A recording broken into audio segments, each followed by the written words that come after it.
Hey. Yeah. Huh, Katie, what's up with you? Not much. I'm a cameo today. That's fun. Heard there might be some others, but this just in. We're already rolling, Cody, so maybe it's time to do the news? Yeah, you're right. The news.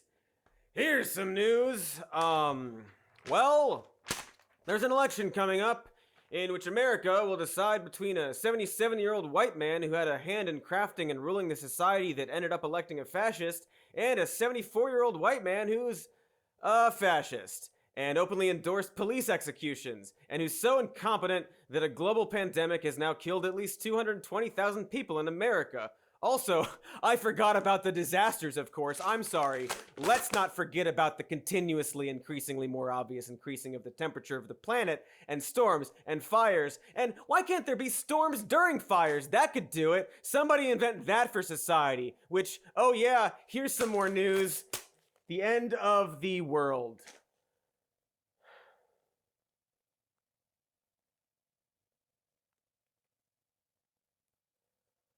Save the post office, ban money, and that's the news.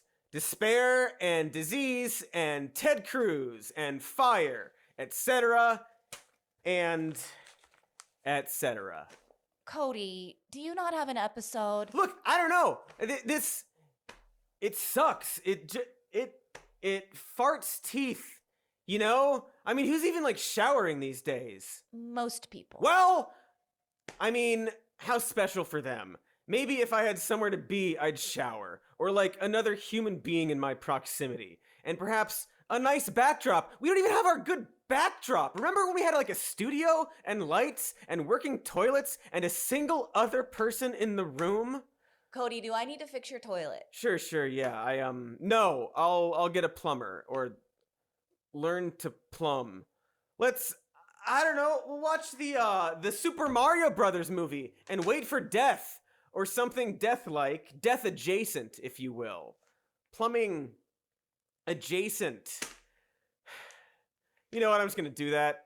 You guys can stay here if you want and follow along. I don't care. Cody, did you cut out? Cody, hey, can you hear me? Cody. All right, I guess I'll just go get wasted.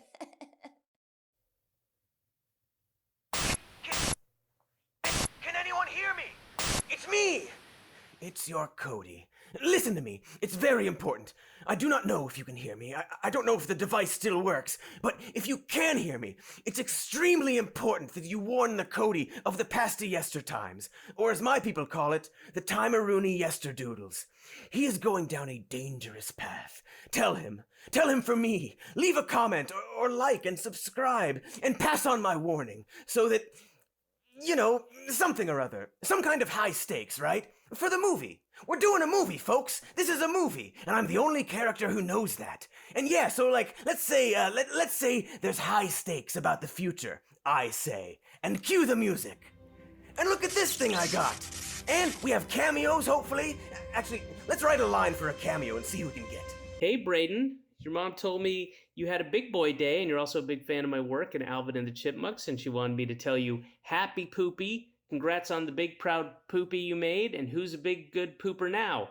Time to poop on David Cross's head is where you're going to poop. He won't mind because it'll just add to the poop that his head already is. Now that I have your attention, Mr. Cross, I am pleased to be able to express that I did not find any of your other films or performances quite enjoyable at all, sir. And in fact, if I were to see you at your face, I would say to you, more like David cross the street and get hit by a bus. Good day to you, but not really, of course, because how dare you? And that is all I have to say about the matter, except for I, David Cross, agree to appear in the Some More News movie. Cody Shody's rules, no takebacks. What the fuck? So yeah, maybe a little bit of music, a limited number of special effects, maybe another cameo or two in the mix. You'll have to watch to find out. Like and subscribe and save the future, or don't, and subscribe and like and enjoy whatever this is once the static takes me.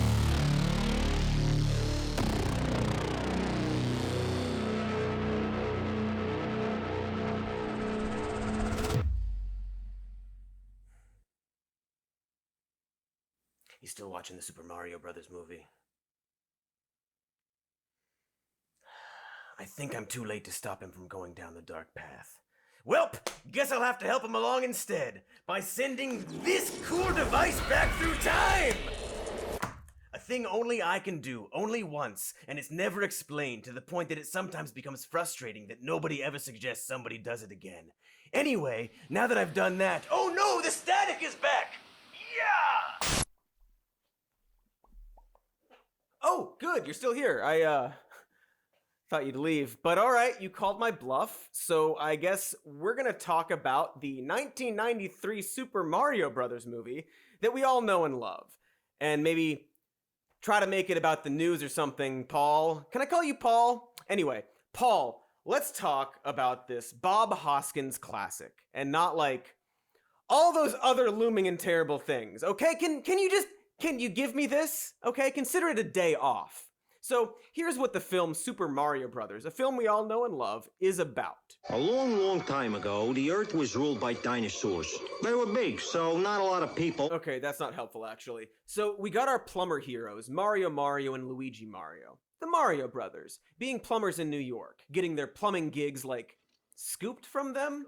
Because that's how plumbing works, where you call two different plumbers and have them race to the job.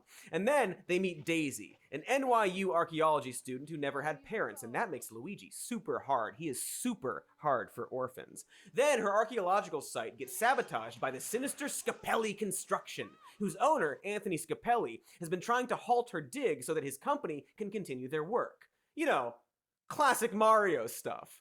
But then Daisy gets kidnapped by the villain from Hackers and the guy who stole Ferris Bueller's best friend's dad's car.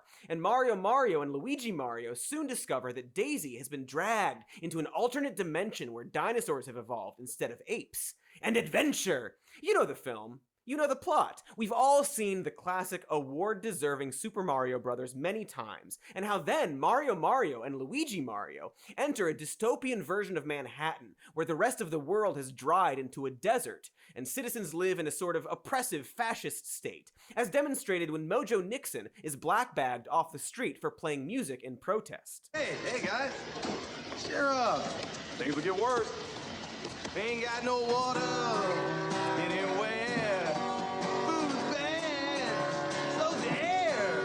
Got no resources in a great big stupor, all because of the evil King Koopa.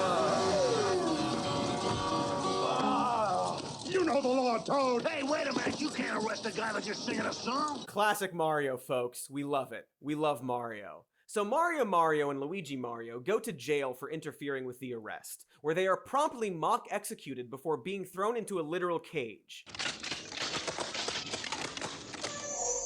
Hey, what's that? What's that? What? Oh my God! Oh no! Oh no! Oh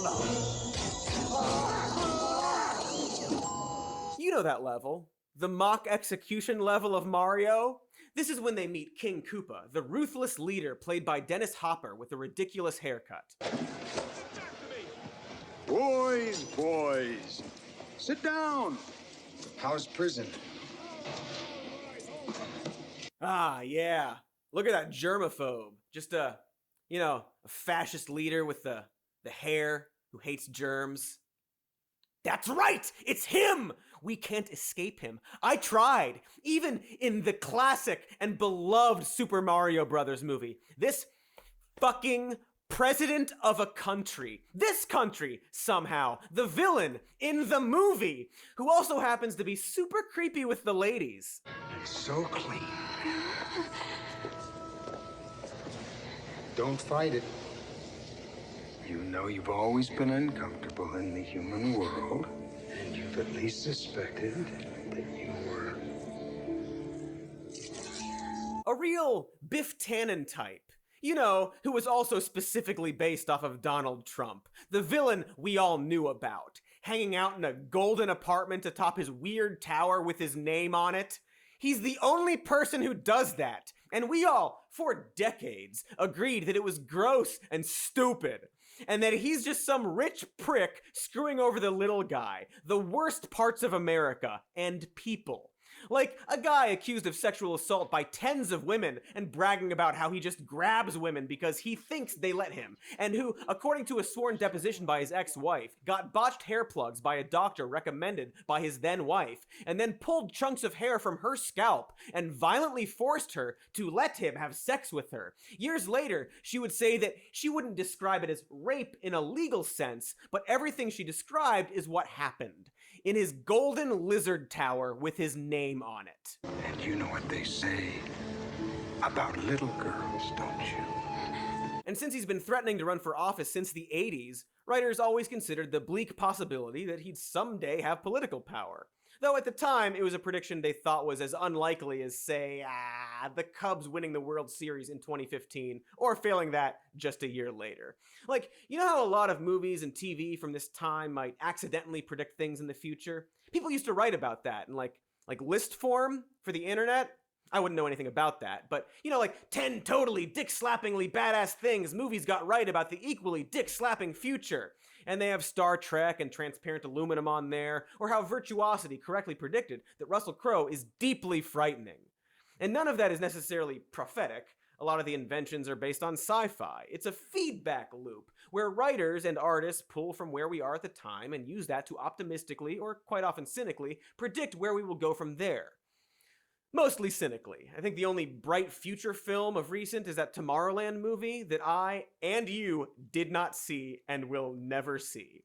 But it's what sci-fi and dystopian fiction do. They predict and inspire people and so on and so on and so on and so on and so on and so on and so on and so on until we all eventually die. From dragons, probably. And also, hopefully. Or at least the part where we're on fire, we're all thinking about it, right? Like maybe it's not dragons, and only maybe, but it's something, surely. It feels like the predictions for movies that are coming true are all the bleak ones. The conditions that make it easy to stick a bunch of drone footage of the San Francisco skyline to the Blade Runner theme. And, the most obvious authoritarian con man, crank dystopian game show host president imaginable. A man that movies and TV shows and comic books have been warning us about for decades. Because really, he's everywhere. In Batman Returns, Christopher Walken plays Max Schreck, a funny-haired businessman with a dumbass son named Chip. When the movie came out, people immediately assumed it was a Trump parody. Because Trump was the villain then. Just like how he's the villain in the internationally beloved film Super Mario Bros. Movie. And not just as Koopa, but that Scapelli guy at the beginning, too. He's both villains in the Super Mario Bros. Movie. That's just how we saw him. In 1989, the same year the first Batman came out, DC Comics published an unauthorized biography of Lex Luthor. You know, the cartoon villain. In 1989. And this was the cover. Because look, it's like that real-life villain that we all know and agreed, as a society, that they were indeed a bad person since the 80s. Donald Trump. You can't escape him, you know? You try to wind down with, like, Gremlins 2, as we all do, and bam, there's Daniel Clamp, the evil real estate developer, who was 100% based on Trump. Is he in Bill and Ted? Paul, did he ruin Bill and Ted? I don't think so. So thank God for that, but man, this knowledge really soils some classics. Like, remember Time Cop? Classic, amazing film Time Cop. I'm fairly certain the villain there's like Trump-like. I'm gonna check real quick. No! Don't watch the Time Cop! Oh, jeez! Time Cop! Alright. So yeah, bigly Trump stuff in that film. Time Cop's villain is Senator McComb, played by Ron Silver, who is attempting to use the film's time machine to better his political career. McComb alters time by meeting his younger self and becomes the frontrunner candidate for president of the United Time Cop States of Time Cop. But he's not very good, Paul, and Jean-Claude stops him with splits and some hardcore, softcore sex scenes that can only be found on Pornhub. And naturally, McComb ends up getting his past self thrown into his future self, thus morphing him into congealed demon cum.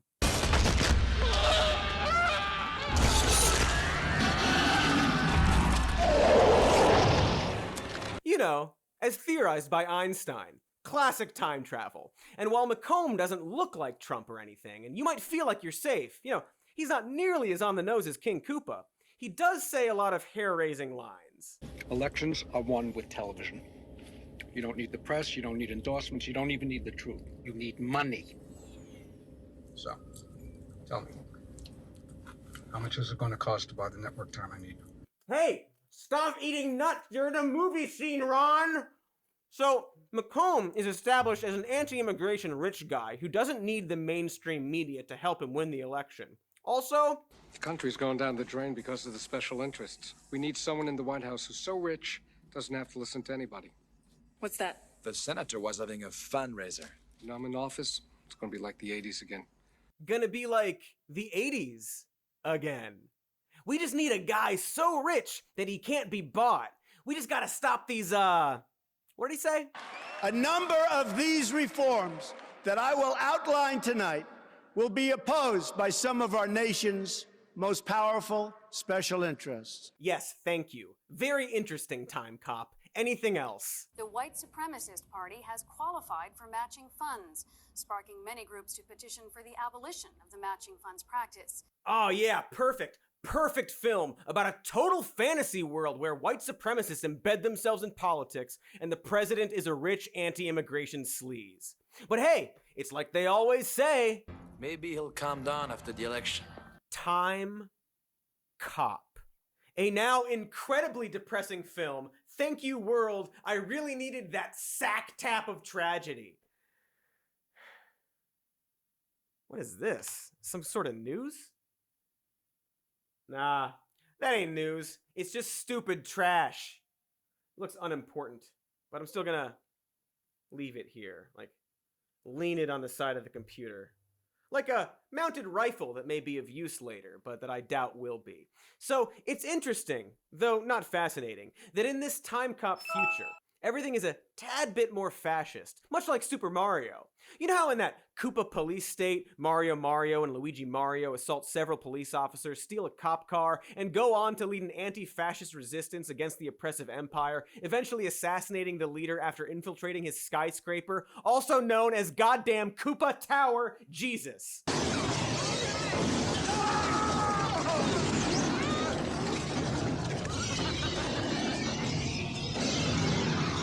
Classic Super Mario stuff. Stealing cop cars, starting fires, Mario labeled a terrorist in an authoritarian state. Man, I hope you watched it when I did, if it's available, which it is not. It is not in high demand. It's not very good. I mean, we love it. It's great, or it's fine. It's whatever. It's a popcorn movie with a hidden dystopian message in it. And that's probably because it was made by the creators of Max Headroom before the studio got an outside writer to rewrite the script, sometimes on the day of shooting. Now, if you don't know because you're not cool, Max Headroom was a fake talking head character that hosted a music video show and a short-lived talk show, a movie, various media appearances, and at one point advertised New Coke, America's real choice. Ironically, Max was a sort of parable for the rejection of soulless corporate media, despite also kind of being that. Anyway, Headroom had that cyberpunk, cool 80s MTV aesthetic shared by a Bill and or a Ted adventure. Or kinda aped in Mega Race, a game you just remembered existed, you're welcome. His origin is that of a reporter for the sinister Network 23, who discovers that their new subliminal advertising is literally exploding people. But the boardroom decides this is an acceptable risk on account of the fact that it only affects undesirables. My God. Look here, the only people who are that inactive are pensioners, the sick, or the unemployed. Probably nothing relevant from the past or present about corporations hiding information from the public that they are killing people. But anyway, when the reporter tries to leak this information, he is incapacitated and his consciousness is put into a computer, inadvertently turning into the host of a rebel news station, all while making a pretty accurate prediction about deepfakes and the internet in general. Soon I'll be able to reconstruct anybody on a screen. Even you, Mr. Marler. So accurately that even your own mum would know it was you. This is the future. People translated as data. Max, while funny, was a sinister character, turning from friendly TV face to the darkness of society on a dime. Sometimes they wish that they were still children. little gifts from God, oh children. Please don't think I'm odd about children, 'cause I'm not the kind who'd ever say, kill them. I don't know anyone who'd think to kill them. Though originally produced in Britain, Max was specifically written to be an American. Hyper-masculine, Aryan, rude news dude. Not the good kind of news dude. A satire of the worst of media personalities. And just one more thing the regular news became a self-parody of. Well, just tell him to move! Fuck it! Do it live! I bring this all up just because that's why the children's movie Super Mario Brothers is like this. I mean, they nailed it, and then came up with Koopa, another Aryan American rude and rich jerk, which just so happened to make him exactly like Donald Trump, a copy of a satire of evil behavior, with a mother that looks suspiciously like Koopa's wife/servant in the film, in a world that's clearly doing a climate change. A few miserable streets and an endless desert. And so they've resorted to a fascist police state filled with Koopa can't lose posters, and a lizard eat lizard culture where everyone is armed and angry. And the film knows all of this, and people regularly call it out. This is a violation of our civil liberties. I'm a ruthless dictator. Fascist, oppressor of the proletariat. It's pretty real, man. This film has a surprising amount to say about fascism, our crises, our culture, our future, at least enough to fill the 20-minute episode I plan on this video being. It even has a fungus that, in the film, is treated like a pandemic. The fungus is choking the city! It kind of burns that this kids movie from the 90s, aimed at depicting the most cartoonish and obvious forms of evil, is depressingly relevant to today's America. Like, remember that clip of Mojo Nixon getting arrested for playing music? It may have seemed like a really on-the-nose over-exaggeration of a fascist police state, right? And then you remember that something like this literally just happened when the police stormed a peaceful violin vigil for Elijah McClain.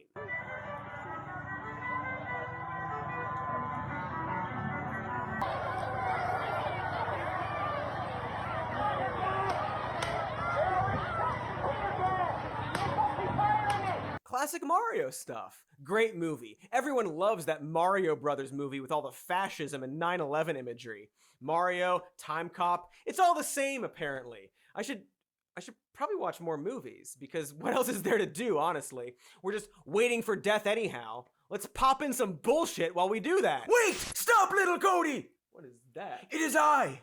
You! From the future. Who are you? I've just identified myself as you from the future, just a moment ago. Yeah, nice lie, Paul. How do I know you're really me? I'm clearly you, like a you, but all gray and stuff. Really obviously just you. I don't know. Okay, let's reset. Listen, I guess it doesn't matter who I am, even though I'm clearly you, and it's weird you're not getting that. But whoever I am, I'm here to warn you about grave mistakes of your past and future. You are going down a dangerous road, little me. But never fear. I have provided you with the means to change your and my past. You mean this little chode of a device I found? Yes, that's the one! That little chode! I'll need you to follow my exact instructions. If you plug it into your USB drive, the device will communicate with your modem, taking the hardware and compressing it into a single digital form. That form will then travel at great speeds towards the space-time barrier, bending matter and jumping backwards in time, enabling you to communicate with your past self. I call it FaceTime. TM. CR. See, the device works with multiverses, so you can change your past freely without damaging the timeline, as opposed to the bootstrap or predestination, or as we scientists call it, the Bill and Ted paradox scenario, where history is inevitable. Right now, I have it set to time cop on the side here. That means we can only go back in time, and every time I go back, it creates a new universe, and then moves our consciousnesses over to it, junking the previous universe. It's why I can't remember us having this conversation from 2020, because I'm technically creating your brand new timeline just this moment. I birthed you, like a god would. Exciting stuff, thanks. I made a picture if you'd like to see it. No, I'm good. Well, anywho's, I also have a Bill and Ted setting on the side here, if you want to use it. But it's very dangerous to switch over while you're time traveling, because it will collapse into a predestination timeline where all the multiverses happen at once. Very dangerous, and important for you to know. I'm sure it won't come up, but I need you to have heard that. Yeah, I remember, Junk. It's cool. It is cool. In my time, 2 years from yours, it's basic science. You know, you don't have to talk so much. Anyway, I'm not 2 years. Anyway, you enjoyed dicking that device, but I, got a show to do, and you're kind of sucking the air out of the room, you know? It's not called Some Old News with Oldie Johnston. Don't you understand? You could be like Ron Silver. Like in the pictures? You mean it? No, Christ! Like go back in time and tell yourself stuff. Like what I'm doing now. I'm calling you to adventure through time. Though, it seems like you're going to refuse that call. Enough of your wild ideas, old man. What even would I use it for? To give my past self a time device like you? No, I think I've got more to say on Super Mario Brothers and Time Cop. Because I have a lot of thoughts. Oh. It's infuriating that we're living in the absolute worst timeline, imagined by screenwriters, stuck inside with all the smoke and virus we can eat. Ain't it like a bummer? It feels surreal and also fuck. I mean, look at this place. Is this fucking apocalypse bunker news? Do you even remember what it looked like when I started this show? It's been rough. Remember when I used to joke about me going over the edge? Well, here I am, Lord of the Edge. I don't even have my goddamn nice backdrop. I should have left it at home before the pandemic. I wish I could go back. I got it! I'll use the time device that useless old gross stranger gave to me. My name is Cody. I mean, it's like, ring ring, adventure on line 1. Yes, I will accept all charges. Thank you very much. Okay, so I'm just gonna take, I guess, one of, and I'll just, one of these. Wait! I have some very specific instructions for you or else you'll kill everyone!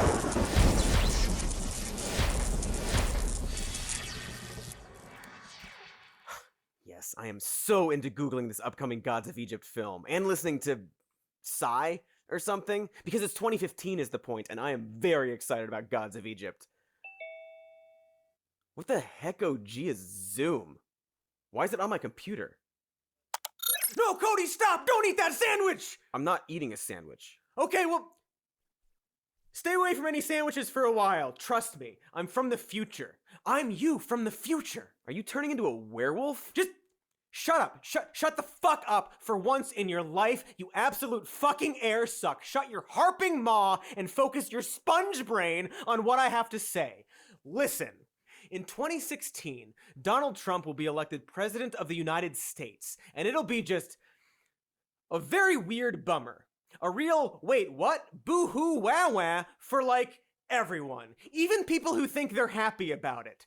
And there will be a pandemic that he'll completely whiff, and then no one will be able to go outside for a really long time. So I need you to get a pen and write something down for me. Okay, Stain, write down, Dear Much Better Cody of February 2020.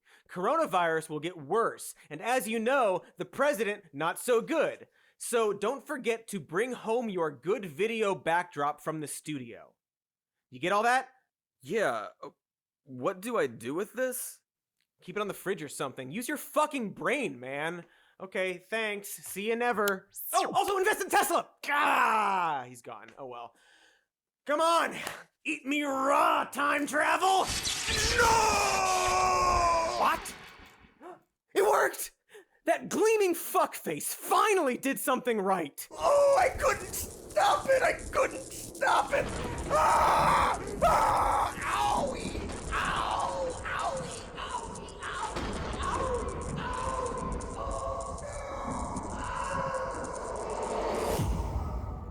Oh shit.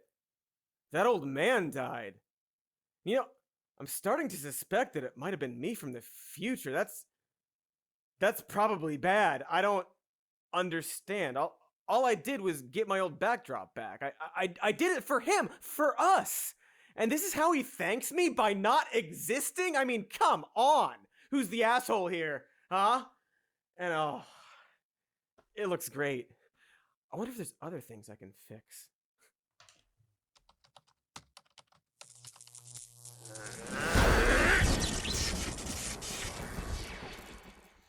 I'm back, slut brain! Why are you so mean to me? Listen, shut up. I have another idea, all right? Remember how I said that Trump is president and everything is bad right now? Yeah, it was a rather shocking detail you just kind of breezed past. Well, I need you to shut up and stop Trump from winning the election by just tweeting as hard as you can about it. Tweet like there's no goddamn tomorrow. Can you do that? What? Hold on. If he's as bad as you say he is, as bad as Trump would obviously be because he's, you know, well, I mean, why can't the Democrats just impeach him? Or... Cody, I really need you to not ask shitty questions right now. Hey, how do those new Star Wars movies turn out? I'm so excited to see how that ends. This can't be about Star Wars. I'm sorry. I have a lot to say about that, and I'd love to. But okay, so here are my top 10 issues with... No, I can't! I'm sorry. Did you hear what I said about the tweeting about Trump? Yeah, he becomes the president of a country. This country. How does that even happen? This is like an idiocracy thing? Did we just get dumber? I mean, well, in Idiocracy, they actually listened to the expert about the water shortage, so I guess we're worse than that, but also not really, because that movie has a weird eugenics vibe in it that laments rich smarties not being able to breed while the poor dum-dums pop them out. But it is kind of like Idiocracy in that if you ignore the opening narration and the conclusion, the problem wasn't actually about low intelligence, but their cruelty and boredom. Next on the Violence Channel, an all-new Alma Blast. Look, it's complicated and you're not worth explaining it to. All you need to know is that Twitter and Trump have basically made everyone both dumber and meaner. You know what movie that kind of reminds me of? Is it the Super Mario Brothers movie? The Super Mario Brothers movie. And how they have that machine, right? It de-evolves people, causing them to blindly follow the fascist regime or turn into a fungus, stuff like that. But it's really the cruelty that matters, more than the intelligence. Even when de-evolved Mojo Nixon's Goomba, he just wants to help. The fungus, still trying to help. But when other fascist followers are evolved with the same machine, they just end up asking questions and being nice to each other, finding holes in the regime's illogic. Right, it's saying that blind cruelty can be fixed with providing information and community. But going the other way with it, people are still worth saving. Unless they de-evolve into a T-Rex like Koopa did, then they're just dicks, I guess. It's not a perfect analogy. Or is it? Also, remember how the two lackeys in this scenario also happen to be Koopa's cousins, as in family members that he is giving positions of power to? You wouldn't know, but that's very Trump. He gives positions to his family, friends, supporters, people like Steve Mnuchin, who, despite conservatives claiming to hate Hollywood elites, is one of those things. Who? Ha! You will find out. It's just kind of funny how a lot of these right-wing folks yell at Hollywood while also aspiring to be a part of it. Like, Trump gets over $100,000 a year from SAG pension checks. And of course, there's people like Ben Shapiro and his failed TV pilot. Who? I want your life so bad. Doesn't matter. Well, kinda matters. But like, one thing that is very much like Idiocracy is the showman aspect to Trump. You know, our WWE president. I mean, he was a reality TV host, and his real base is like the audience of a game show. Like in The Running Man, how the president actually has an agent. He's still at large.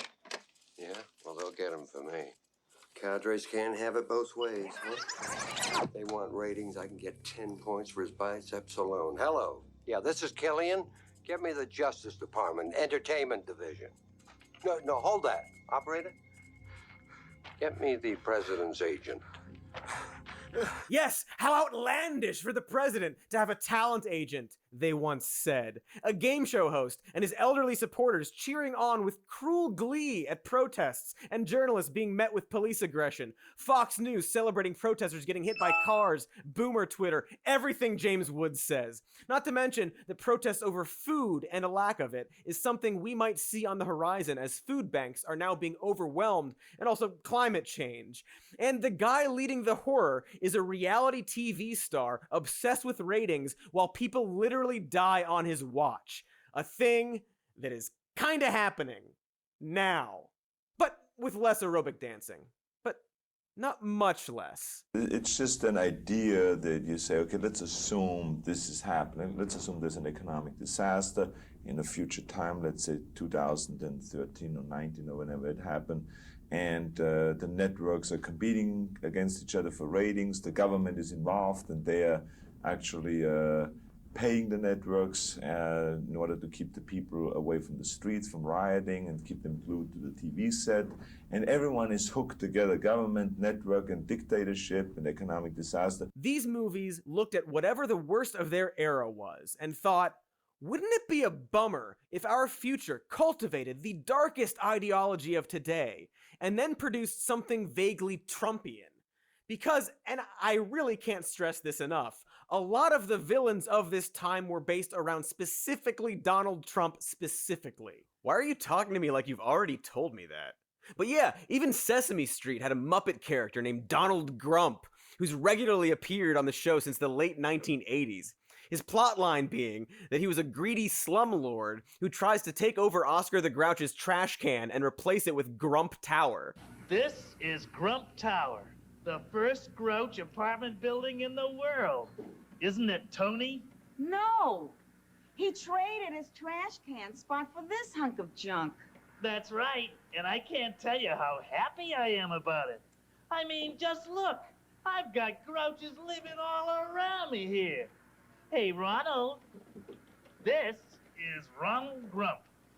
He is my neighbor and the Grouch who built this place. Scram! Of course, because they knew. They all knew. Yeah, they knew that if you needed to teach children the baseline version of why greed is bad, all you have to do is show them Donald Trump.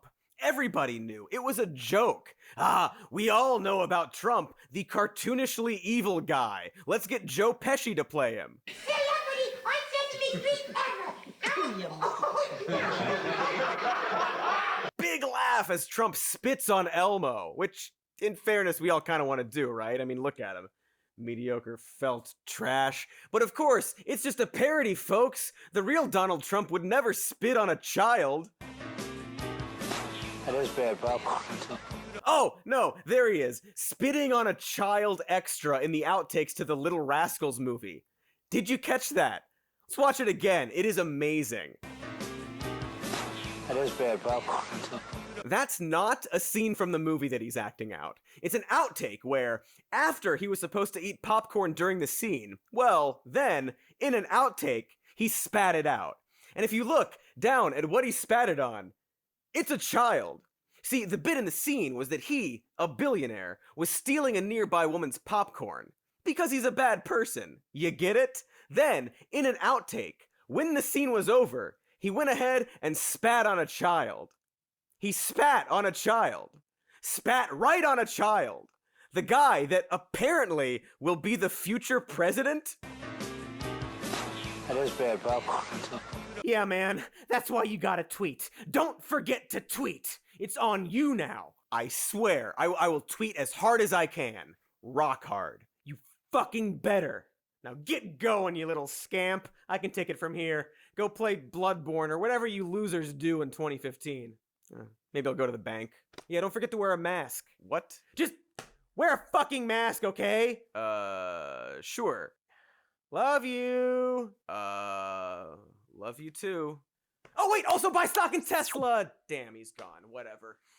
So, that Little Rascals clip is the second half of the joke, by the way, which I guess is called a punchline. The joke that Donald Trump is a villain, that we were all making in the 80s and 90s, was a joke that Trump was in on. He's a wrestling heel, like literally one. I mean, technically he was the face, but come on, it's part of why his supporters like him. Their ruthless troll president. Not really getting stuff done, but like, telling it like it is.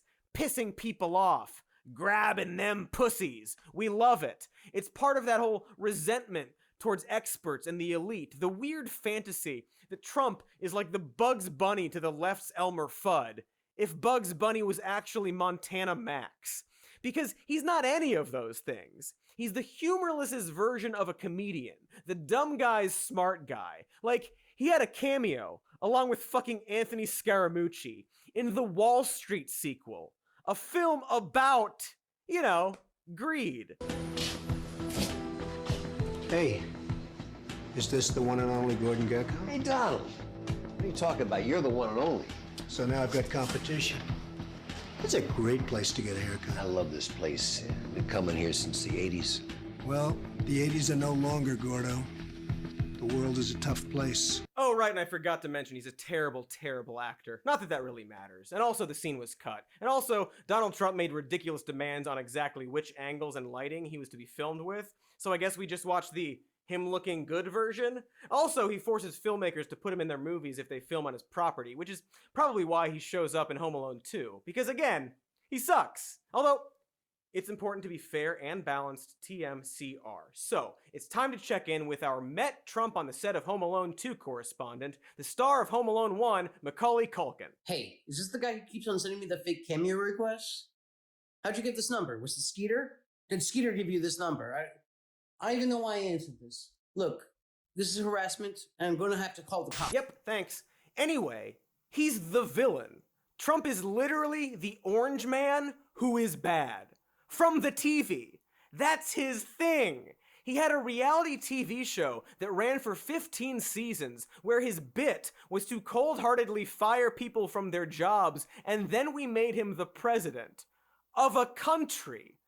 Our country, where making sure people have jobs is something he would then be in charge of. So when people talk about Trump derangement syndrome as like a thing liberals have, what they're usually describing is a generation of people raised with the common knowledge that Donald Trump is a bad man who should not be trusted. And then that generation watched their friends and family happily elect him, either as a welcome destructive force or as a guy they liked and agreed with. It's like, you know that Mitchell and Webb sketch that became a meme where the obvious Nazi bad guy with a skull on his hat is all like, "Are we the baddies?" Look it up, it's a great bit. And it keeps coming up for a reason. Because, well, sure, Hollywood is left-leaning, but it wasn't always that way. And since they ultimately just love money, the stories they've told are very basic morality tales. Nazis are bad, a wolf in sheep's clothing, sleds, good versus evil, man versus wild, detective and genetically enhanced talking dinosaur versus mad scientist, and so on. And in these morality tales, the villains are very often authoritarian, anger-driven, spiteful, petty, rude, dim-witted, dishonest, the obviously greedy people in power. The lowest of hanging fruit for writers to quickly convey that a person or persons is bad, to be defeated, which, as I already pointed out too many times by now, was quite often literally just a version of Donald Trump. Obvious grifter, our living Banksy painting of a president. It's not complicated unless you make it. So, how do the people defending Trump not get that? How do they not have a Mitchell and Webb moment where they look at all of the obvious signs and face the fact that they just might be the baddies? They do it one of two fun ways. The first is to label these very basic morality tales as propaganda from the left. Sesame Street, for example, has been around for 50 years, and in all that time has taught kids very basic morality. One of which being diversity and civil rights. The sets are literally based off of Harlem, and the show conceived to have a multicultural cast. And for most of that 50 years, we just accepted that as nonpartisan values. Barbara Bush would show up to read stories, as did her daughter-in-law, as did her war criminal husband. But now, this is apparently dangerous propaganda, according to one very smart boy. And you gotta think what these goons would be tweeting out back when Mr. Rogers used his show to take a stand against segregated pools. What a dark world they must live in when Big Bird is seen as the political enemy. It must be isolating for someone like Ted Cruz, supporter of the sex pest president and hater of masked vigilantes who do property damage and combat the police, to suddenly feel betrayed by The Princess Bride, a movie that was always about a sex pest leader taken down by a masked vigilante. Like, where does he think he fits in with that story? it's enough to make a person kind of resentful. You know, libs owned popular culture, and so they really want to own the libs. Trump's good to a lot of them because of spite. He's payback.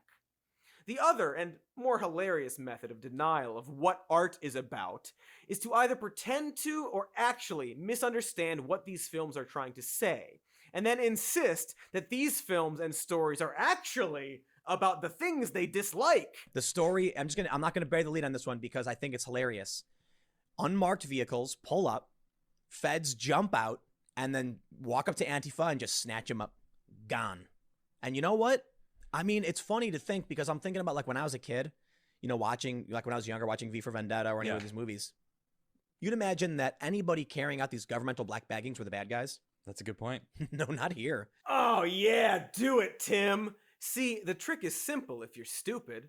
You simply look at the villain of a movie, blank out literally everything that comes out of their mouth, and then conclude that they are exactly like whatever type of person you don't like in real life. The example I always give on this is that you watch the Avengers, right? The Avengers movies, you watch some of them. So, you know, Thanos basically was Bernie. Thanos was a socialist. He thought, all right, there's finite resources in the universe, but what did he have to do to keep the whole thing going? He was gonna have to kill half of the living creatures in the universe. And that's why socialists kill so many people. I believe that less suffering is better, and that I am willing to. I will tell you something you won't like to hear, though. I'm willing to sully myself if that's the outcome. But I'll tell you something you're not going to want to hear, and I admit it's I'll call it dickish. Utilitarianism is typically the villain in most movies. I don't care. Yeah. So for instance, like Thanos was utilitarian, and Captain America was deontological. I didn't. So Thanos willing to reduce the suffering by killing, you know, hundreds of trillions versus the, you know, thousands of trillions, which would be living better off. So, like comic book movies. So, a few things here. First of all, Thanos isn't like anyone. Not on the left or the right. He's an eco-terrorist with a magic glove that killed half the universe. Eco-socialists have very specific and easily Googleable policies that don't include genocide. And utilitarians believe in making decisions that minimize harm for the greater good, which also isn't genocide. Also, utilitarianism is typically the villain in most movies. Wow, yes. You know, all those utilitarian villains in superhero films, such as, with Marvel, the 6 evil businessmen trying to steal technology, several monster gods trying to assimilate the universe, a handful of people trying to get revenge, and one demonic Nazi. Doomsday, Steppenwolf, the god of war Ares, clearly all evil utilitarians, just making decisions off of maximizing good things and limiting bad things, a reduction of harm. That's what I think of when I look at the fucking Riddler. Good fucking God, how do these people watch movies? Is it like a fugue state where every villainous character dissolves into a Ben Garrison drawing of AOC? What Seussian contraptions lead from their sensory cavities to the reasoning part of their rattling hamster brains? Is there some kind of magic wand that will make me forget they ever existed?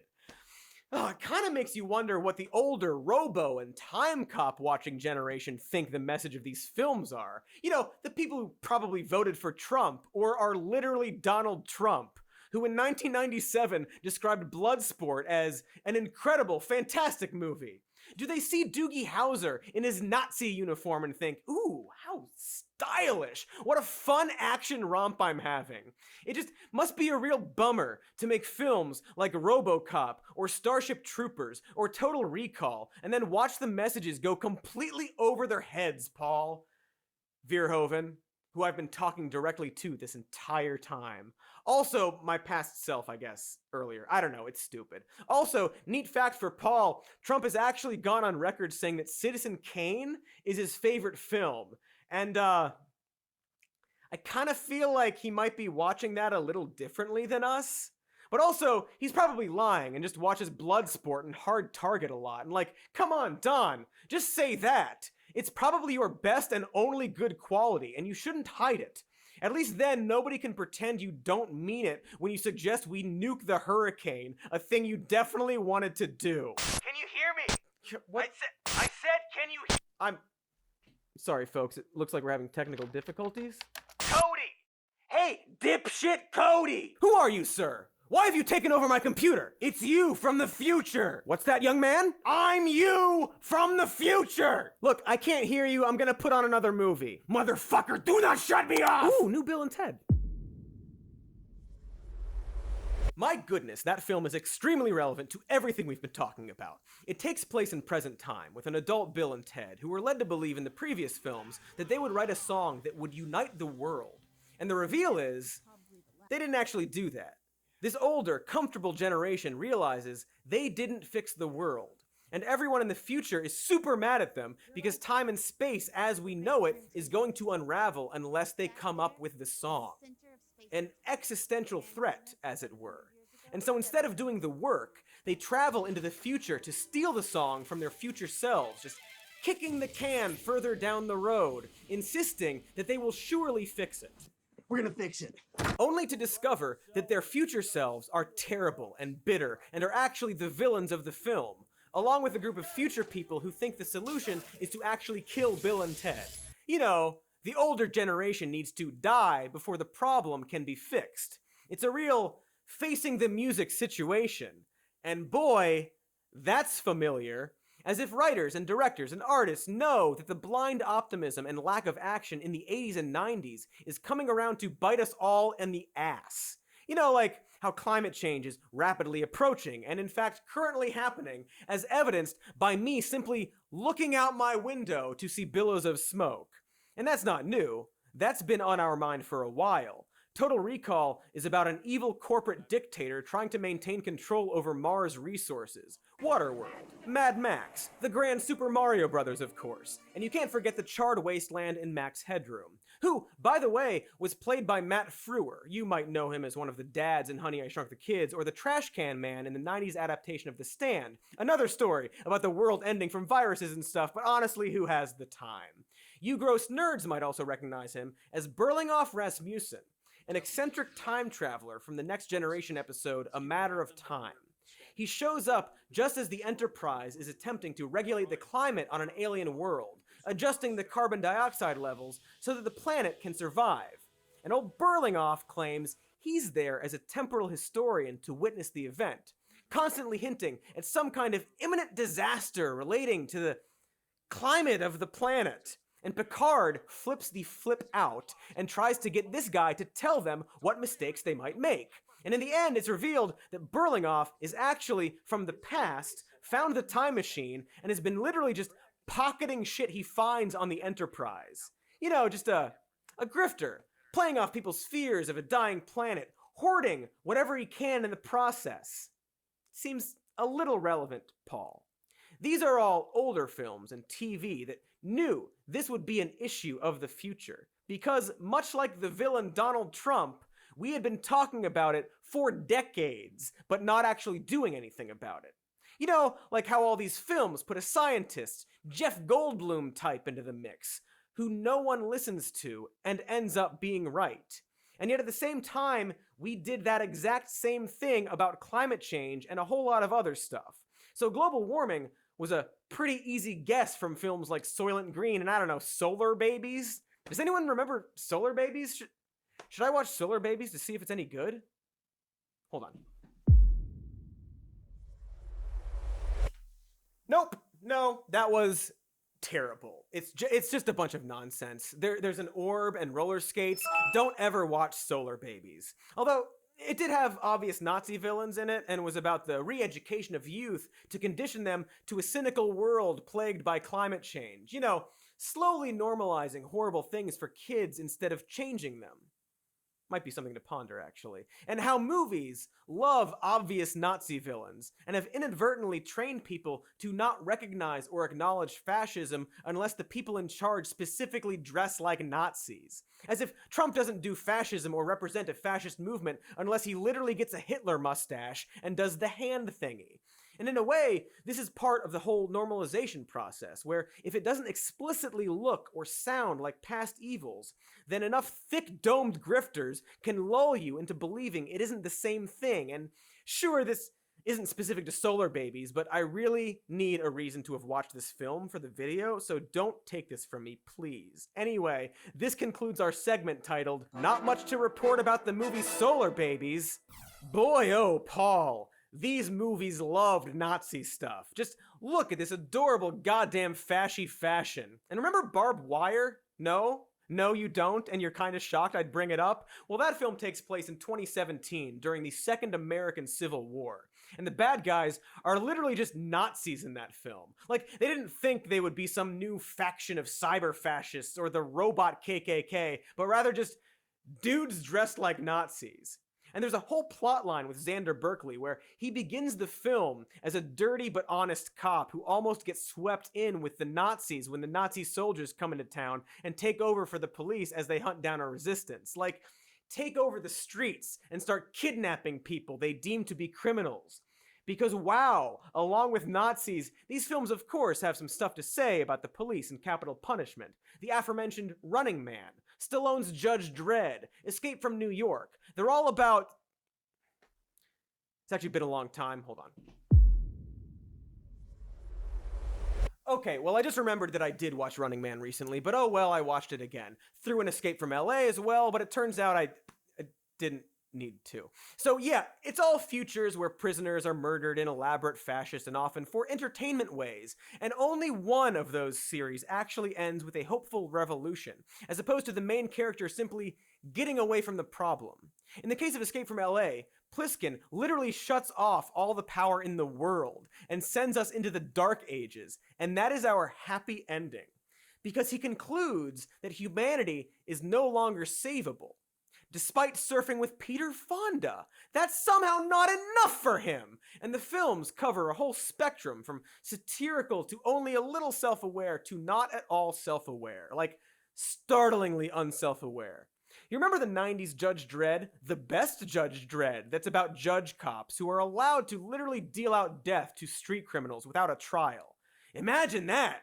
Go ahead, you can do it. Just imagine. Anyway, in that film, Stallone gets framed for murder and ends up at the judging end of the system, witnessing firsthand the injustice of a police state. And then, after he is absolved, this. Judge Dredd, we have to reconstitute the council. We'd like you to consider the first position of Chief Justice. I'm a street judge, and I'm very late for work. Is that Diane fucking Lane? Anyway, good point, character from Judge Dredd. Let's just change the people who are on the council. That'll fix the problem of the city's police force being able to deal out death sentences without a trial. It is amazing how so many cop films are unironic versions of other stories, pointing out that cops are, in fact, bad. And in some cases, it's the same story. Obviously, you can compare Judge Dredd to its modern counterpart for a flawless example of this. But also, with his futuristic gun and rigid interpretation of the law, Stallone's Dredd is sort of the unsatire version of RoboCop. A movie that perhaps we should also address. The movie about an emotionless automaton programmed to protect corporate interests in the name of the law. Okay, I guess I'll check it out. Okay, so RoboCop. You know what? I should probably check out RoboCop too.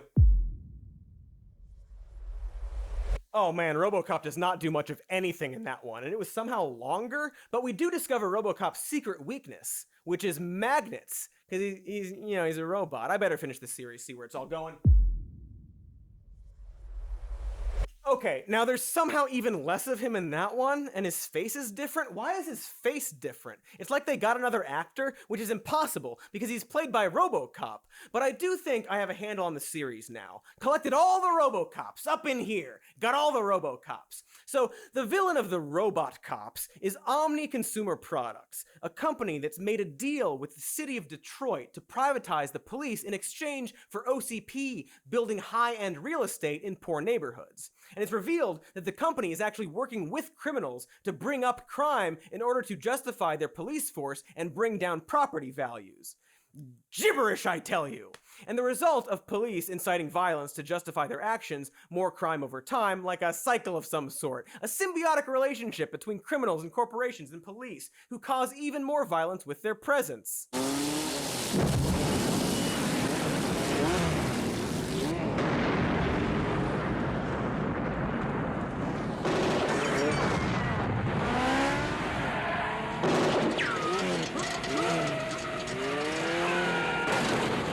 Yeah, way to stop that gas station robbery, robot cop. Total fantasy. No reason to watch the RoboCops, totally not relevant films. And as the sequels progress into Robot Cop the Twice, the Detroit police become more and more aggressive, go on strike, and let the city get enveloped with crime. Like, really weird child crime? Like, really weird child crime. Hands on top of your heads. Nobody move. You are under arrest. You have the right to remain silent. Anything you say can and will be used against you in a court of law. He's dead, Murphy. Haha, funny, trying to arrest someone who is already dead or dying. How outlandish. Anyway, this is all because the police refuse to do their jobs because of their pensions. You know, because no police, no peace, is what they say. Not in RoboCop, that's actually real life now. Total fantasy, real life is. And so as the state fails to support the police, it becomes more and more corporate. Again, all fantasy. And instead of finding creative, perhaps diplomatic solutions, OCP just keeps trying to make even better RoboCops in order to edge out human empathy, militarizing the police to disastrous but also pretty bitchin' results.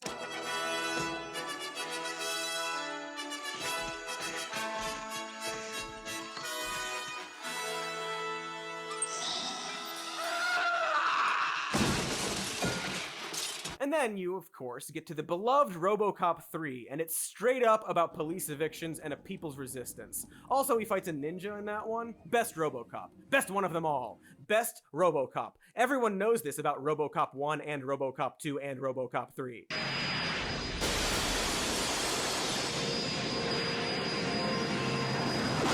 What? Name?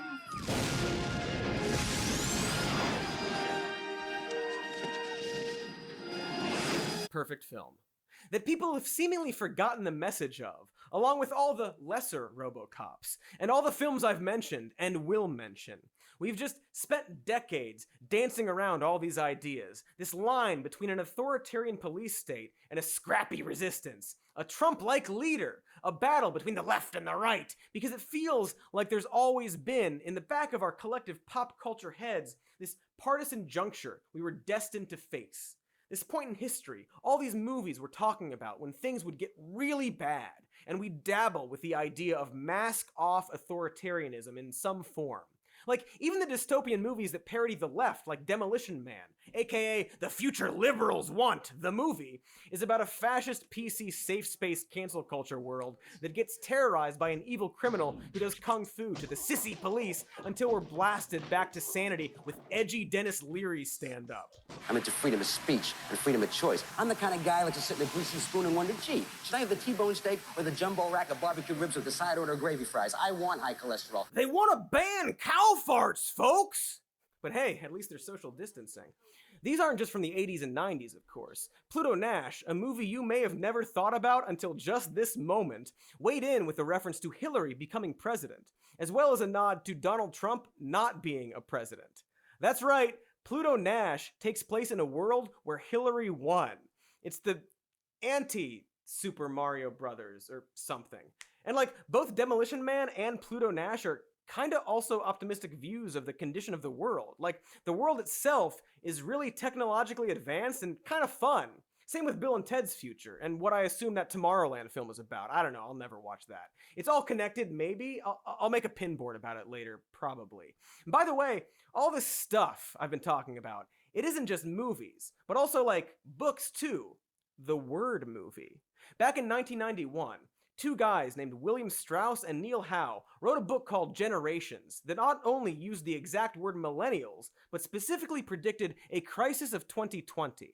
This wasn't a wild guess, but rather based on looking at patterns in our history, concluding that 2020 was most likely the year in which, quote, the nation's public life will undergo a swift and possibly revolutionary transformation, and also Americans will feel that the fate of posterity for generations to come hang in the balance, and also the danger will lie in any attempt by aging silent generation leaders to get too much in the way of the thickening forces of history. For example, if an 80-ish president or Supreme Court insists on scrupulous process at a moment when younger generations begin to coalesce around the need for decisive action.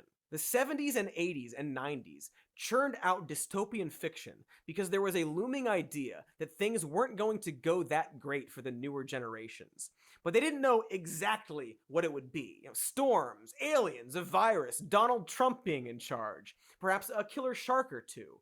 It was almost as if we were being purposefully raised to expect an apocalypse. It wasn't on purpose, of course. An older generation of a population was merely expressing anxiety of a looming massive crisis while instilling the expectation of one in its younger generations. And if you think about all these movies, they always take place either during or after the crisis. It's always reacting to the disaster itself, not the coming of the disaster. It's almost as if, because they certainly weren't going to change and just continue to trash the environment and gather massive amounts of wealth, they knew, subconsciously, that all of their kids would have to prepare for whatever disaster they caused, but not actually stop it from happening until the last possible second. You know, like a mayor ignoring a killer shark. We're gonna fix it. And they freaking drilled that into us. Like, one of the first movies people my age most likely remember seeing is a film about a dry, dystopian world on the brink of definite, as in guaranteed, extinction, where a group of children desperately flee for their lives against a cannibalistic monster who killed the mother of the main character. And yet they continue on, despite the fact that everyone watching absolutely knows their society is doomed. It was called The Land Before Time, and adults made us watch that. Its plot is no different than any of the Mad Max films, except somehow less hopeful, and it's how the millennial generation started. They even showed us the prequel to all of this in the finale of the family sitcom Dinosaurs, where the father Earl once again caves to his boss at the conglomerate We Say So, and sprays poison on vines that overgrow because the habitat of the beetles that manage them were paved over by We Say So. This leads to a chain of events that results in global climate change. Earl apologizes to his family as we fade out on snow falling. Any good clips of Earl's boss, the villain of the show? You're all fired! Okay, I'll watch one episode. Okay, so in another episode, Earl and his friends are fired because the company cut down all the trees and there are no jobs left. Not to belabor this, sir, but doesn't it seem like this running out of trees thing is something a company might have anticipated? Yeah, you know, the company should have planned ahead. Yeah, we're getting the sack. It sounds to me like it's high time that the government stepped in and started to regulate these big companies. Whoa! How dare you blame the company, you muling pack of ingrates! It's not the company's fault! It's never the company's fault! It's my fault, isn't it, sir? No, you sniveling sack of lard! I'll show you whose fault it is. Take a look at this! The Journal of Economic Finger-Pointing. Published quarterly by the government. It clearly states that all our current economic troubles are traceable to one source. Four-leggers. The government blames four-leggers for their problems and bans them. Earl eventually learns the four-leggers are just like him, thanks to exposure to people that the ban affected, but not before. Stick with your real friends at Team We Say So. We're gonna make history. One of the worst disasters in Pangean history today as several workers drowned during the first day of construction on the new anti-four-legger swamp wall. See, nobody ever tried heavy construction on the surface of a swamp before. Apparently, most things sink. 1993. Dinosaurs. Anyway, Dinosaurs is just, it's liberal propaganda, like all Jim Henson propaganda, like Sesame Street's propaganda about sharing and helping people. Here's an interesting quote from one of the creators.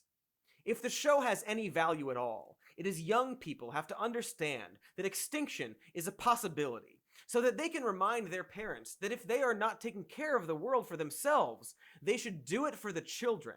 Sad to say, not sure parents are getting the message. Many of them didn't do the thing that Earl does in the green card episode, where, after being manipulated by demagogues in a way that affected his relationship with people he loved, he recognizes this, apologizes, and turns off what is ostensibly Fox News. Everyone knows that the very real problems of society are far too complex to blame on the four-leggers. No, the finger of responsibility must be pointed at amphibians. What? Oh. Who are these guys anyway? Breathe air, breathe water, make up your minds. Oh, shut up. The parents didn't learn. Some of them did, but a lot of them saw these lessons and morals in humanity's popular culture and thought, well, that's stupid kid shit, and picked the villain instead. But we teach kids kid shit because it's the basic stuff. It's the good stuff. The alphabet and sharing. Basic kid shit. Dinosaurs is full of stuff like this. Not just the green card episode, not just the climate change finale, but throughout. I wish this was only about dinosaurs. I could pick any episode. It is a radical show. Don't shoot. I surrender. We're not gonna shoot you. We want to re-educate you. You see, son, you're just the product of an alienated economic class, lashing out because you feel powerless and unloved. You've been disenfranchised by the bourgeois power structure. That's right. The beauty of Dinosaurs, the show, was it was a bunch of people in dinosaur costumes. It was kind of silly and childish. And as one of the creators points out, as long as the baby hit the dad with a frying pan, they could do and say whatever they wanted. Like this conversation with the baby. Why are four-leggeds bad? Huh? Oh, let me explain, son. Okay. You see, we walk on 2 legs, and they walk on 4. So they're different, and therefore evil. Well, I got 4 legs. No, those are arms. Well, I walk on them. Oh, well, maybe you're just a little too young to understand the finer points of race hatred. Oh. But also, because they were silly dinosaur people, they were dinosaurs. And they were always doomed. In this case, from their own making. Well, like trim back the vines as much as we can. Live with a little discomfort. And hope that nature eventually restores the balance. That's inconvenient and time-consuming. There was a period when dinosaurs were something we wanted to coexist alongside, to consider, to learn from. And then Jurassic Park happened. And then Dinosaurs the show was canceled. And dinosaurs were canceled. They became monsters. Now, obviously it wasn't just short-lived ABC family sitcom Jim Henson's Dinosaurs, and since then, we've completely normalized the cynicism of assuming we're going to live in some future dystopia ravaged by climate change and corruption, to the point that pretty much every movie or TV show that takes place in the future is about that. Like, it just is definitely happening. The setting is inevitable disaster. Popcorn movies have noticeably trended away from disaster in favor of just, welp, the disaster happened. Even Star Trek, one of the most optimistic portrayals of the future, has become bleak and filled with disaster.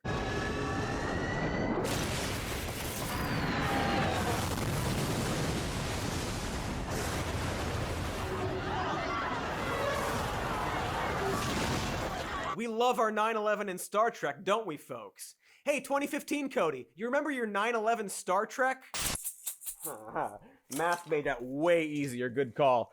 But yeah, we love our 9/11 Star Treks. The one literally titled Into Darkness that features Spock going absolutely Borg shit on Khan, where the Federation is actually evil and tries to carry out a false flag operation to justify war, and the villain is played by Peter Weller, aka RoboCop. This isn't exploring things yet to come, it's just reliving things that happened. 9/11 Star Trek, 9/11 Superman, 9/11 Godzilla, reminding us that massive loss is normal and a few special people can save us. And of course all that Hunger Games business. Hunger what business? Hunger Games. The Hunger Games. You know, it's like a hit movie right now. I have no idea what that is. Yes, you do! You've seen it! I've seen it! The Hunger Games. Mockingjay. Part 2. You just saw it. I just saw it in the theaters.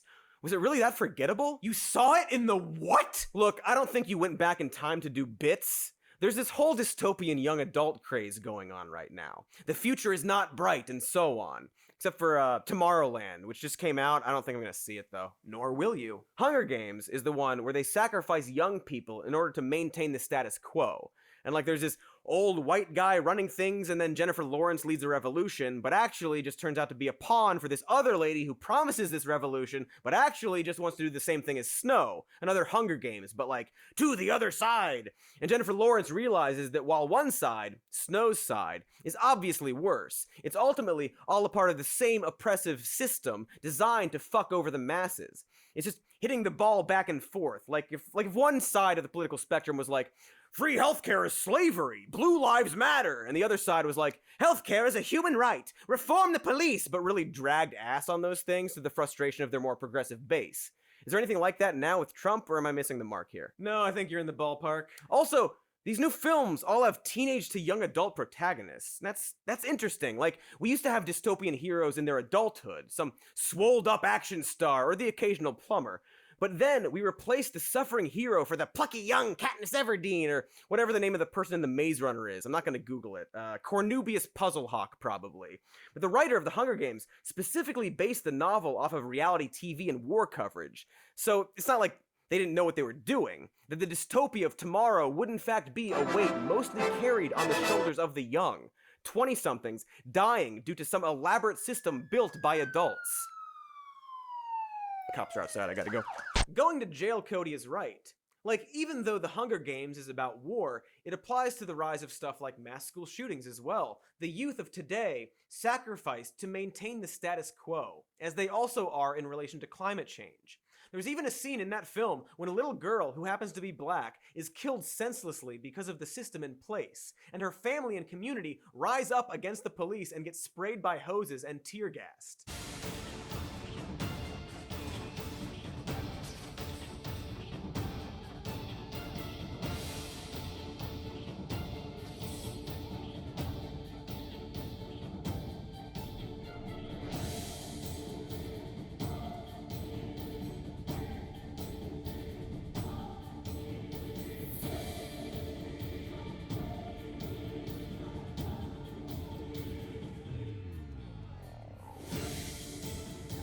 Total fiction scenario, of course. All of it. Sci-fi, dystopian, fantasy it is. And like, geez, why don't they protest peacefully, am I right? Damn, the looters and vandals, you know? And like, pretty darn interesting that everyone in the Hunger Games knows that the Hunger Games suck. I mean, sure, there's the Karen district with Zazie McShinetooth, but the people being subjugated in the other districts know and are angry about being subjugated. And compare that with films like Brazil or Logan's Run or something like 1984 or The Good People of Dino Hatton, and how those films portray a subdued populace who have bought into their oppression while the few sensible are labeled as terrorists. In these new films, the people immediately know it's bullshit. It's as if we don't have time to be cautionary so much as reactive. It's the Bill and Ted series going from your music is going to change the world someday to, if you don't do something in the next 70 minutes, then the world will end. We need to hear the song in 77 minutes and 25 seconds. You have everything you require. Get to work.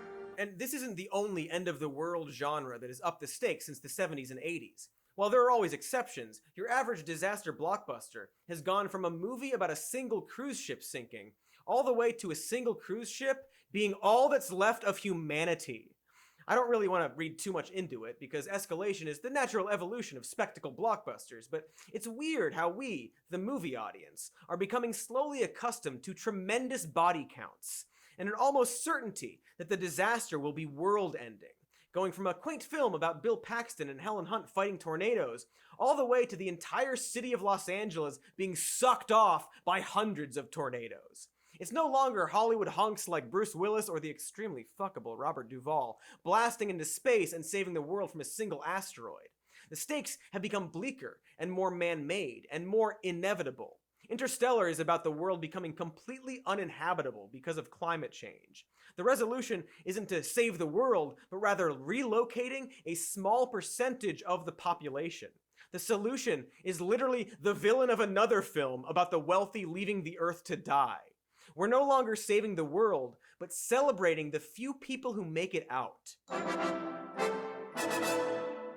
probably one of the most transparent, unbelievable examples of recent has to be Ready Player One, a film we've already forgotten about despite being made by Jurassic Park. That film opens on a world plagued by poverty and drought and the bandwidth riots because it was written by an asshole. And since that's how the movie begins, we figure it's the main struggle facing these characters, you know? That the world sucks. And because the world sucks so much, everyone is obsessed with this VR universe called the Oasis. And even though it's 2045, they also care a lot about pop culture from 70 years ago. You know, like how all our online avatars are from Forbidden Planet and the Seventh Seal? Oh, the youth, they're so into the Seventh Seal right now, you guys. Then the main character goes off on a VR adventure where the entire Oasis company is going to get Willy Wonka'd into the hands of whichever rad cyber dude figures out the dead CEO's really obvious puzzles. And eventually, the hero wins and gets ownership of the big corporation and makes a rule that forces people to not be on the Oasis all the time. The third thing we did wasn't as popular. We closed the Oasis on Tuesdays and Thursdays. I know it sounds like a weird move, but people need to spend more time in the real world. Because, like Halliday said, reality is the only thing. And then the movie just ends. Little thought to the fact that the world is still suffering from poverty and drought, but it's a happy ending, you see, because the hero is now rich and tells everyone, hey now, stop living in the VR world every once in a while. Don't you know that reality is better? What with all the money and smooches that I have? And that, seriously, is how it ends. The good guy got a nicer apartment, so we can all go home, I guess. And that's incredible. Because it's literally the unironic version of a Black Mirror episode. Like, literally. It starred Daniel Kaluuya from Get Out. The episode was called 15 Million Merits, and was about a dystopian world where everyone is surrounded by screens, never seeing the sun, and forced to do labor to earn merits. And the main character begins to start a revolution, only to become part of the system, and ends up selling out after getting his own luxury life. The dark ending being that change isn't possible when people get to the top and forget about all the people at the bottom. And that is the point of the episode, which is, and I cannot stress this enough, the same as the unironic happy ending to Ready Player One, a film made only 7 years later. We're supposed to be happy because one guy we were following got rich, while the rest of the world continues to fall apart. We love our rich president, don't we, folks? Ah, yeah, you get your money and your dynasty, king. Literal king that we want you to be, us peasants. And that's a running theme these days. Most of our superheroes, for example, don't live with the common man anymore. Rarely do the movies focus on their secret identities. They live in seclusion, famous, with access to amazing resources not shared with the world, and they cause massive deaths in the name of the greater good. I know I'm generalizing here, but like, Tony Stark has an arc reactor that can power a city and doesn't use it for that. Also, he has flying machines and super holographic computers, and then whenever we see regular people, they're still using laptops and driving around in cars. And like, thanks for saving everyone from aliens, but you have a machine that literally heals wounds, and you're not letting us use it. Machine that literally heals wounds for all! That's from Avengers Age of Ultron, where a side effect of their victory is a whole lot of people dying, but not an even bigger amount of deaths than it could have been. A city rises in the air and thousands of people die, but it's a win that the city didn't also slam back into the earth.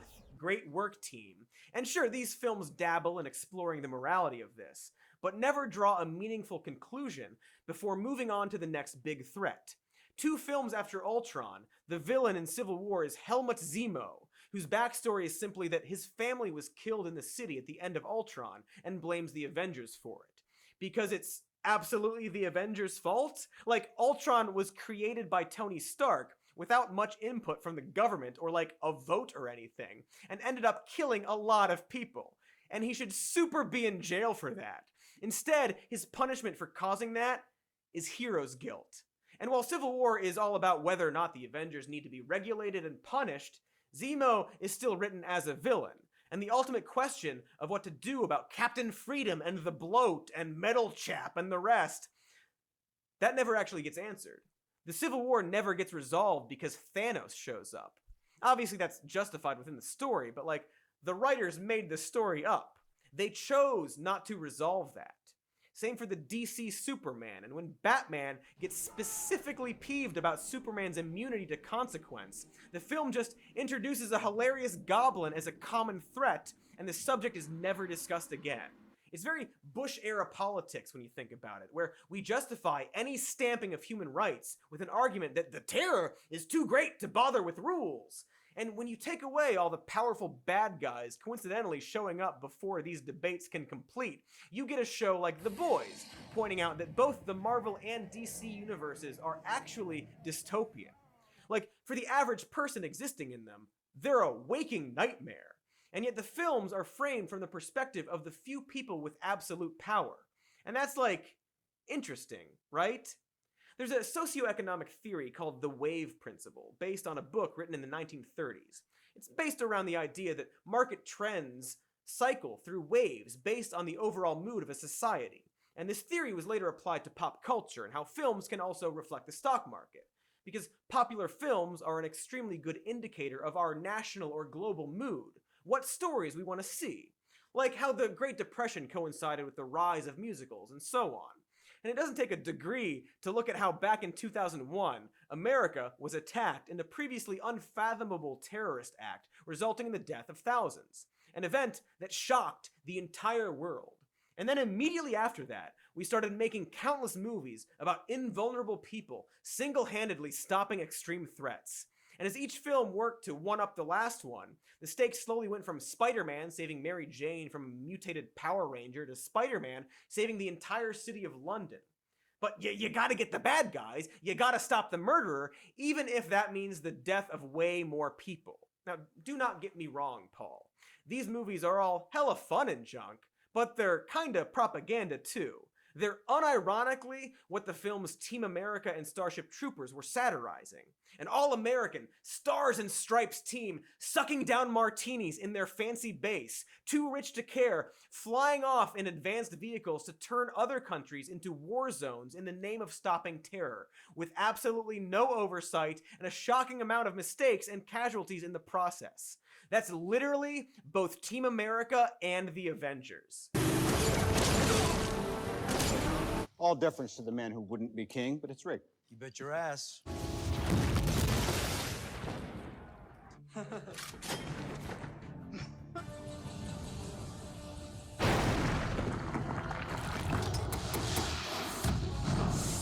Of course, Team America also ends with a speech praising the necessity of American imperialism and world policing, but also, even the old symbols of oppression and horror are heroes now. Godzilla went from a literal allegory for the US nuclear bombing of Hiroshima, all the way to a borderline superhero in American remakes. Why are you happy? The world has ended! It's interesting that the deaths of thousands of people in a film is seen as an acceptable sacrifice worthy of audible glee, as if that's always going to be unavoidable. Then we should be happy when it's not literally everyone dead. This seems to have really started with Independence Day, a movie that's themes have absolutely nothing to do with independence or freedom. It's only about not everybody dying. We're going to live on. We're going to survive. Victory isn't getting something or achieving something better or reaching a goal. It's not dying. It's just surviving. This, of course, was just 1 year after Jurassic Park killed the friendly dinosaur, and 2 years after Dinosaurs, replacing a possible lesson from destruction with just the spectacle and inevitability of destruction. And it really feels like this is all pointing at the same subconscious acceptance, the normalization of fascism, acceptable losses, and ultra-capitalism that led to someone like Trump becoming the president. Our first popcorn movie president, Koopa. Yes, it worked! What the? Shut up! You have to listen to me. I don't have much time, but I'm in the future, and things have gotten so much worse. I know you tried to tweet, but you didn't tweet hard enough. Cody, I need you to tweet harder. Hold on. Something's there. Hey, how are the new Avatar movies? They come out yet? You want to tussle, you fascist fuck? I said, how's Avatar 2? Bear King fuck! Tussle! Rude.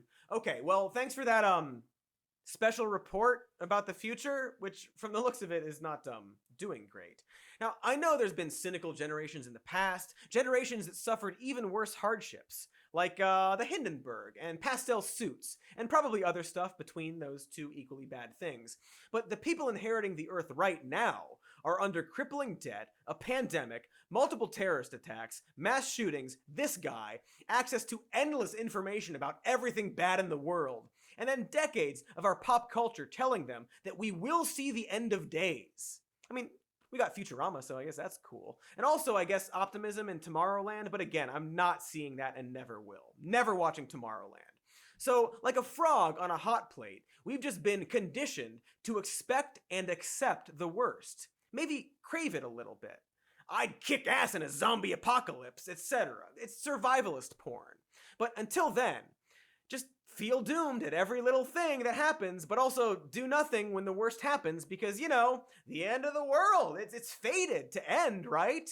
We're Sarah Connor at the beginning of Terminator 2, screaming that everyone is already dead so it doesn't matter. You're already dead, everybody. You're dead already. Until people are being literally kidnapped off the streets. And the guy responsible for it, the president, almost seems like just another character in another one of these films or TV shows. And we're just waiting to find out what happens next, what dumb thing he'll say, what evil thing he'll do, what the season finale will hold. Hey, did you have virus on your Trump show bingo card, etc.? We can't stop watching. It's the popcorn show. The rise of streaming, of binging, of 24-hour news, of reality television, of social media, and our warped, disgusting politics have led to this. Our popcorn dystopia, just gobbling it down, doom scrolling through things that are happening in reality. Sometimes feeling like a movie that we're now watching passively, unable to do anything useful. We're all side characters in a disaster movie. Just a nation of featured extras sitting in a theater showing the movie they're in, futilely shouting at the screen that there's a disaster coming. And so we give in, grab a drink, sit back, watch it all fall apart. And I'm rooting for that big one to come right through that hole in the ozone layer because I want to see it on CNN. See, I'm here for the entertainment, Charlie. I am. People, philosophers say, why are we here? I know I am here. For the entertainment. The show. Bring it on. I want to see the circus. But how does this affect your performance and what you bring to stand-up? Well, I've seen a lot of comedians, we've all seen a lot of comedians who seem to have a political bent in their work. And always implicit in the work is some positive outcome, that this is all going to work. If only we do this, if only we pass that bill, if only we elect him, if only we do that. It's not true. It's circling the drain time for humans. I believe this. I honestly believe this. Not just as a comedian, he thinks that. He likes to say that. I believe it. Because there's a difference between having a front row seat to the circus and having a front row seat to the circus when the tent's on fire. Related to conservatives misunderstanding every movie they've ever loved, I always think it's funny when they think Carlin would have liked Trump or whatever. I don't think he'd be a resistance lib, but counterpoint. I know where we can build housing for the homeless. Golf courses. Perfect. Golf courses. Just what we need.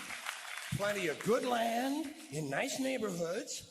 Land that is currently being wasted on a meaningless, mindless activity engaged in primarily by white, well-to-do male businessmen who use the game to get together to make deals to carve this country up a little finer among themselves. The real looting in this country takes place in the transfer of the wealth from the poor to the rich. I'm sorry that you don't like class and the truth, my friend, but you're just stuck with it. Class and truth. And the poor have been systematically looted in this country. The rich have been made richer under this criminal, fascist president and his government. Anyway, remember when these movies, these dystopian 80s and 90s films like Johnny Mnemonic or Judge Dredd would open with these hilarious text scrawls about how in the year 2010 or whenever society would begin to collapse and we'd all watch them now and laugh about how silly they are? Well, maybe we shouldn't laugh. At least not at the opening text part. Like, the first 3 lines for the opening of Johnny Mnemonic are literally, and I quote, "Second decade of the 21st century. Corporations rule. The world is threatened by a new plague." And like, right? Also, in the same crawl, they mentioned the Info Wars, which I know is a coincidence, but feels like not one of those. It's just funny. Face masks, protests, Dolph Lundgren getting murdered by a dolphin.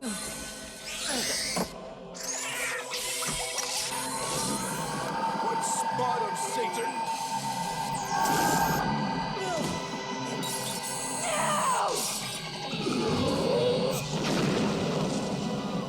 Not really a prediction yet, but like I had to show that. It also has Ice-T in it, one of 2 dystopian films he was in that year. The other was Tank Girl. You know, that totally outlandish movie about how all the world dries up and a corporation takes control of all the world's water. That movie slaps, by the way. Ice-T plays a fucking kangaroo.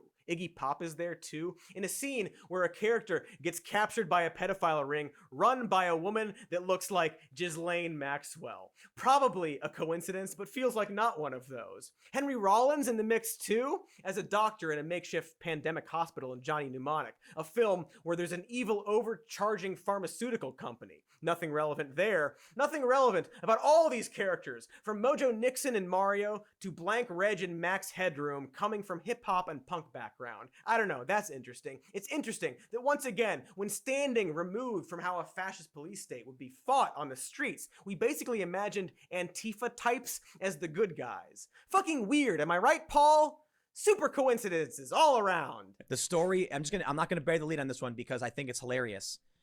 Unmarked vehicles pull up, feds jump out, and then walk up to Antifa and just snatch them up. Gone. And you know what? I mean, it's funny to think because I'm thinking about like when I was a kid, you know, watching, like when I was younger, watching V for Vendetta or any of these movies. You'd imagine that anybody carrying out these governmental black baggings were the bad guys. That's a good point. No, not here. Future Cody, are you okay? It looked like some kind of struggle there. Can you describe what's happening in your timeline? How far into the future are you? January 2021, I think. It's hard to tell these days. Jesus, that's only like months from now. What the hell is going on? Did the virus take us? Was there a nuclear war? Did Trump win again? Cody. Was it the Boers? Oh man, it's terrible. It's terrible. Everyone is super divided and angry and depressed. It's basically like the end of the world or whatever, and climate change is getting worse. Politicians are doing nothing, while Americans are protesting in the streets, being harassed by fascists. Police violence is killing people with no consequences. Civil rights being violated. People on Twitter won't shut up and say I'm right. Shove! I mean, if you want them to shut up, they can't also say you're right. Yeah, well that sounds like something they would say. Supposed Cody. Future Cody. Who is the president? I don't know, man. It's wild. You mean Trump refused to leave office? They're still counting the votes. Did they both die? No. I just don't know. I didn't look into it. It doesn't matter. They're all fascists, Cody. It's all gonna fall apart. You're gonna put sandbags around your doors and windows, yell at kids at the park. You're gonna drink yours and other people's piss. There's lots of piss drinking. Eating salmon right out of the stream. Unless you get on your little fucking phone and you tweet even harder than you already have. You gotta tweet harder, Cody, or you're gonna end up just like me. Hold on, it's Grubhub. You still have Grubhub? Yeah, I got Chipotle. Okay, so I'm really unclear about the exact nature of the apocalypse you're actually suffering through. You really don't know who won the election? What does it matter? You're either gonna have 4 more years of the dinosaur Hitler or the useless fucking fungus. Don't you realize? Don't you remember the ending of the Super Mario Brothers movie where Daisy shows back up for help, even though they thought they saved the kingdom? Yes, of course I remember and constantly think about the ending. It's because the fungus was a lie. It doesn't actually do anything in the movie. The fungus merely exists. It's a past that has grown into the infrastructure of what replaced it. It's the old king. They say it in the movie. Well, at least he was my father.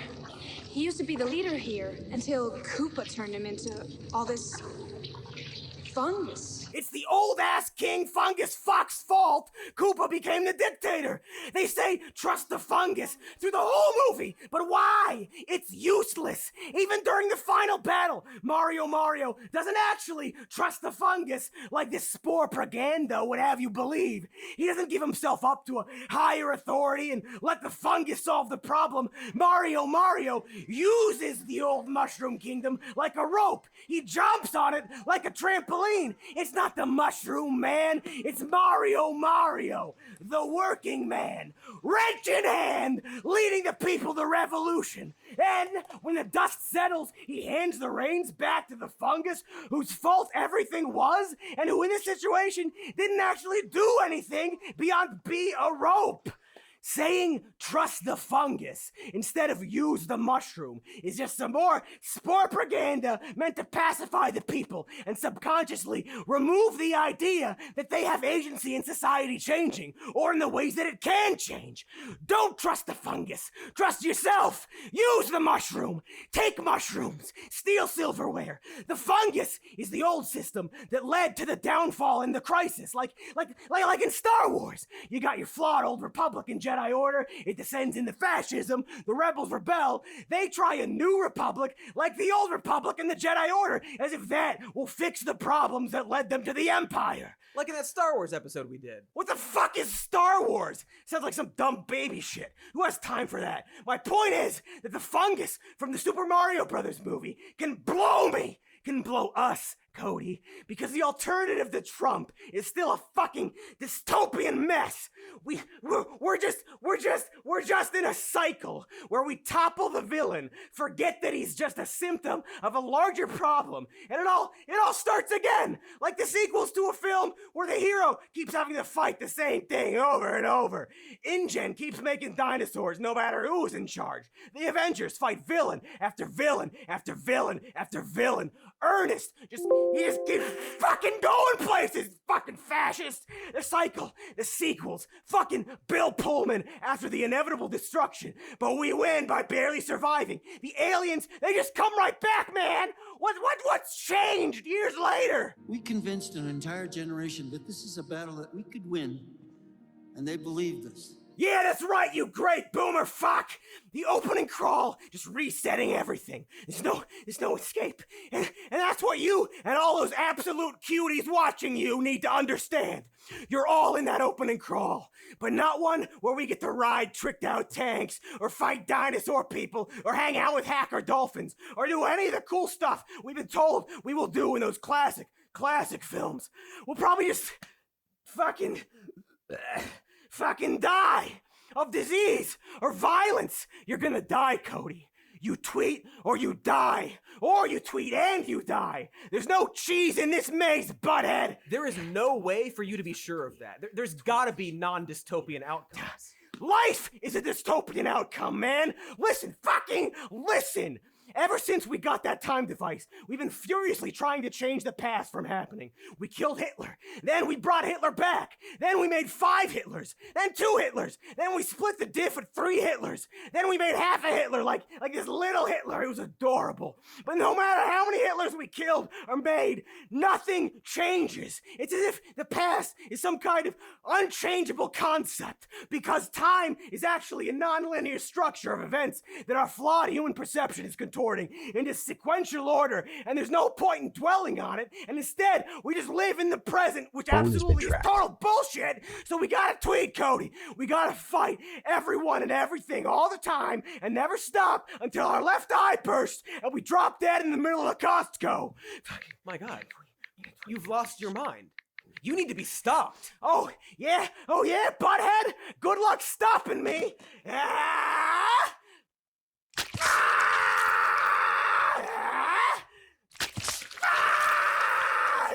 Without your thumbs, good luck! Right. Time goes the other way. But still, fuck you, am I right? Wait, even if you knew time went the right way, why would you do that to hurt me if things can't change? You'll never catch me! I mean, what do you mean? You know there's a way, don't you? I know. 2015 Cody changed to the nicer backdrop and that worked. There's gotta be... 2015 Cody did what? He got the good backdrop. You must remember. No, I fucking don't remember! That means my timeline must have been created as a consequence of you learning about time travel, but not from you using time travel to get the backdrop. Okay. Sorry, I guess. I didn't realize that... That I'm from a jumped timeline? Did you not listen to old me when I explained this shit to you? Did you not look at his pictures? My universe has been expired. Our consciousness shifted to a new timeline, which means that I will stop existing once we're done with this call. You fuck! You dirty fuck! This is complicated. I can draw you a graph, fuckface! Fuck! I only have one shot at existing again. Okay. Harder without a thumb, but I can do it. Okay. All right. Yeah. What is it? Hey! Pissant Cody! Listen, I need you to forget what I said about getting the backdrop. Just trash anything. Whoa. So you're not future me from this current timeline. I don't die in a Costco. Motherfucker, you still might! Just not in my Costco! Guys, it's like 4 a.m. here. I just got out of jail. Suck it up, prick! Now listen, prick Cody, who sucks, but still needs to further suck it up. Don't listen to this man. I want that backdrop. I want it more than anything. No! No backdrop, Cody! Okay, you know what? I'm just gonna split the diff and throw my computer away. Time, you say? Why, I have all the time in the world! I didn't say time. If you don't help me, I'll find a dumb shit version of you that will! Not if I can help it. Fuck you, fast, Cody! I'll fuck you first! Hot! I mean, no!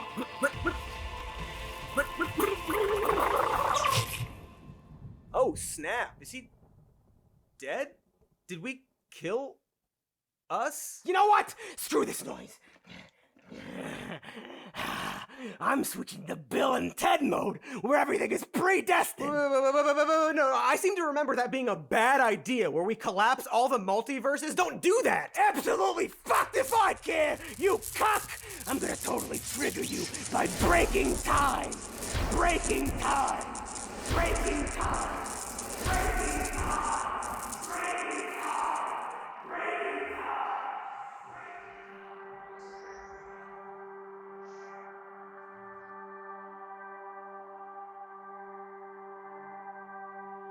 The many ways and things about time are real. Wow! They're wild, you know? Held together like a strand of fabric to one of those thorny ball things you find in a bush. Pulsing energy through the reasons of existence and matter and light and birds and me mates and the sky and the suns and, I don't know, just almost everything else. But not everything else. This cosmic event unraveling before every eyeball at once is why time, and the traveling of it, is just another magnificence of scientifics. And here's some news. Planets. And, as always, our top story, maths. Recently, the multiverse became one, and by observing this event, I have now become a participant in it.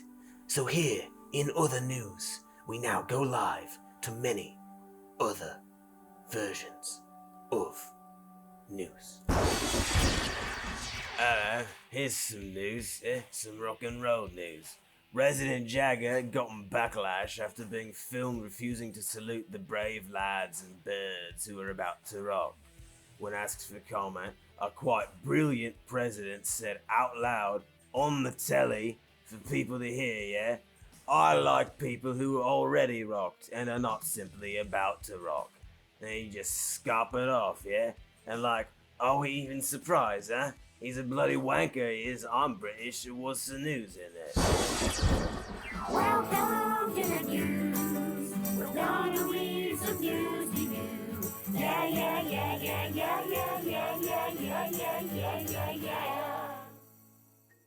Our top story. Helping and stealing is good!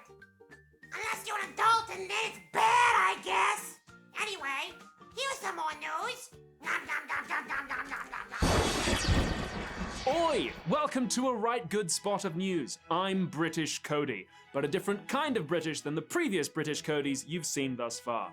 Our top story, today in West Hampshire upon Bedstmumnin, Her Majesty the Queen was quite knackered and in a bit of a bodger-wobbly fell asleep on the loo, leaving us all chuffed to bits.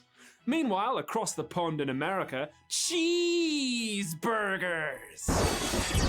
Hey there, Brayden. Your mom told me that you're a very special young man, and you are a big fan of my work in BoJack Horseman. Seems kind of mature for... Anyway, your mother loves you, and she wanted to share this special message with you.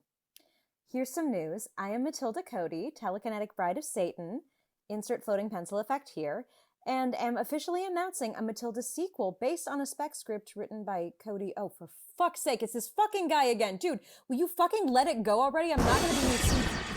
Hi, here's some news.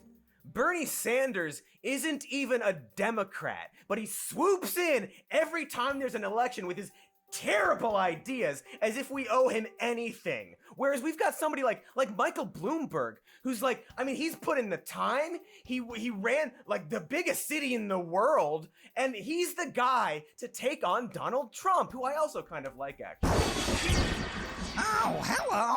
Here's some cartoons! The anthropomorphic centipede-filled condom that is Steve Bannon was arrested today when he was caught painting a big sign labeled "Donations for Border Wall" with an arrow pointed toward a hole in the ground that turned out to just lead to his vast slathering maw. Authorities began to suspect the former campaign manager when he gazed longingly at a group of racist boomers and they dissolved into giant talking bags of money. He is currently awaiting sentencing, but according to the Washington Post, will likely face a punishment of 50 mallets to the skull. Or however many will cause him to see fluttering swastikas twirling around his head. Hi, I'm Matt Cody Culkin, and here's some Mac news. My skin feels a little warm, but that's probably because I fell asleep in the sun. Not much else to report, thanks to the world peace we've always had, because everyone's a clone of me, Matt Cody. Let's move on to sports, which quite frankly aren't very good because everyone's pretty evenly matched. But in soccer news, Mac Manchester United beat Mac Liverpool this week when Mac Paul Pogba tied a pink end to the Mac goal and swung it into the advancing team, killing several. Anyway, that's the news. We are Macaulay Culkin. We are Mac Turtle. No Mac Man, no Mac Beast can resist the Mac. Hi, here's some news. Everything is pretty much the same in this timeline. I'm just pretty much the same Cody as the one you know. The nation's truffle supply is up 200% as the last human hideout has been successfully located and moored. Raise your drink pods of news milk for the oldest. 'Tis the cruelty be the point of this administration. Welcome to Star Wars.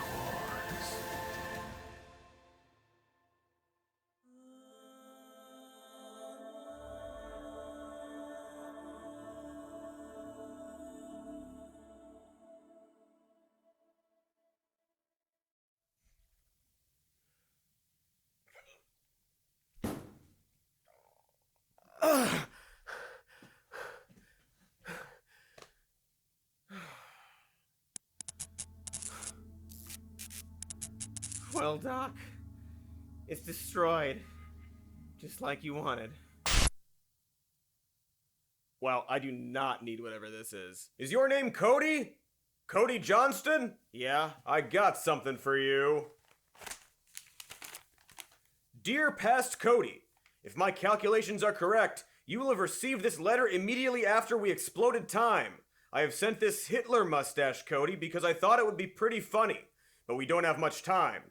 As I vanished from your timeline, screaming and in pain, I wanted to share my one regret, that I never watched the film Tomorrowland. Your friend in time, future Cody. And there's just a bunch of crude drawings. Okay, just one question. Shoot, why do you have a Hitler mustache? Why do people keep calling it that? This is clearly a Chaplin mustache. Wait, did you not have a Hitler in your timeline? No, we had one, he just didn't have a mustache. Oh! So you're from a world where the Chaplin mustache is still popular? Oh, no, not at all. It's actually pretty frowned upon after Chaplin wiped out all of Canada. Anyway, gotta go. Hail Chaplin. That was a lot to take in, but okay, I guess I'll watch Tomorrowland. I know I said I wouldn't, and I don't want to, but it's what I would have wanted.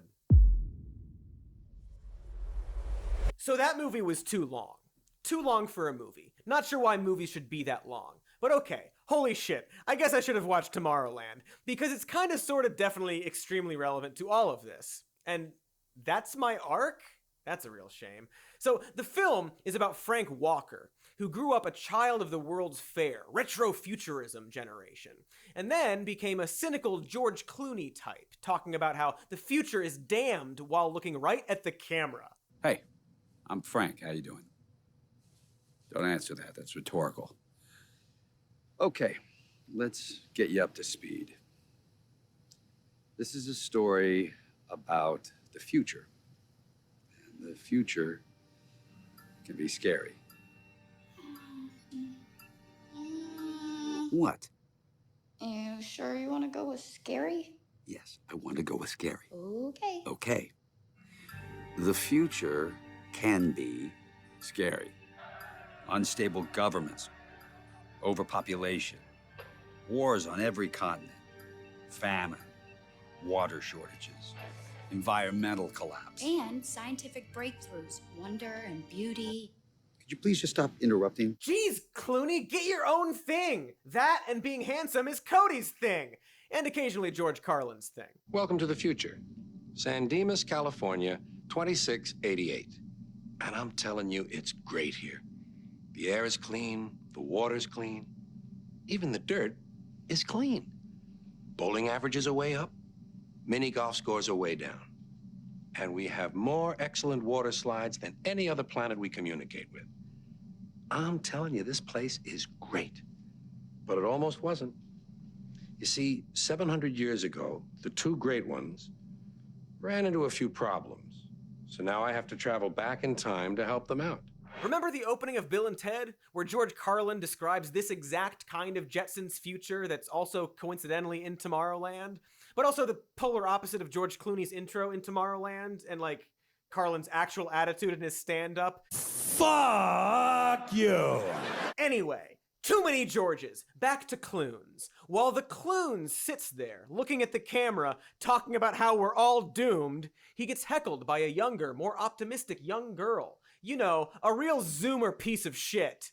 Could you please just stop interrupting? I will. Just try to be a little more upbeat. Upbeat. Yeah, tell them what you like. I can't tell them anything if you keep interrupting me. We learned that all of the wicked smarts of the world abandoned the idiocracy and fucked off to this Tomorrowland place, where they could solve all the world's problems without the distraction of politics or stupid people. And for that reason, Tomorrowland is super advanced and the embodiment of that optimistic future we all kind of pictured as kids, the Bill and Ted world. Then we cut to now. Now being the year the movie was made, that year being 2015, nice timing. And we meet that Zoomer Casey, who is super bummed out at all the adults in her life seemingly having given up on the future. Her teachers specifically call out the dystopian stories of the past as what is currently happening in the country. Huxley's Brave New World, Bradbury's Fahrenheit 451, Orwell's 1984. Once considered fiction, these futuristic novels are actually happening right now, and they seem to be getting worse. Yes, Miss Newton. Can we fix it? Yeah, that seems, relevant. Way too relevant. Like, I kind of hate how relevant it is. So then the Zoomer, Clooney, and a robot child go back to Tomorrowland decades after we first see it, only to discover it in shambles. See, what happened is that the scientists of Tomorrowland gained the ability to see into the future and learned unequivocally that humanity is going to end in a really short amount of time. They see floods and droughts and war and extinction. They have a timer and everything, a set 100% calculation that it is unavoidable. And the machine that predicts the end of days, it turns out, was designed to subconsciously warn the world that disaster was coming so that we could avoid it. But instead of doing that, it just bummed out all of humanity into thinking there was nothing we could do. And we started making movies and TV shows based on that idea, and it became a feedback loop. The probability of widespread annihilation kept going up. The only way to stop it was to show it. To scare people straight. What? reasonable human being wouldn't be galvanized by the potential destruction of everything they've ever known or loved. To save civilization, I would show its collapse. But how do you think this vision was received? How do you think people responded to the prospect of imminent doom? They gobbled it up like a chocolate eclair. They didn't fear their demise, they repackaged it. It can be enjoyed as video games, as TV shows, books, movies. The entire world wholeheartedly embraced the apocalypse and sprinted towards it with gleeful abandon. Instead of helping, the people of Tomorrowland have decided to abandon the rest of the world, building a sort of dimensional wall, if you will, to keep out the undesirables, fortifying their privileged life in anticipation of a disaster. And then it turns out that the only way to stop it is to destroy the time machine. Because as we learn, it's the feedback loop that's the problem, the cynicism causing the disaster, and the willingness of the younger generation to actually try and change the future is the thing that changes the future, at least by a fraction. Let's accept that there is a world where I know with absolute certainty the exact time of your death. Now, you want me to tell you or not? Of course I would. Who wouldn't? But what if accepting my death is what causes it? So the answer is yes. I would want you to tell me. But I wouldn't believe you. You have to believe me. Why? Don't we like make our own destiny and stuff?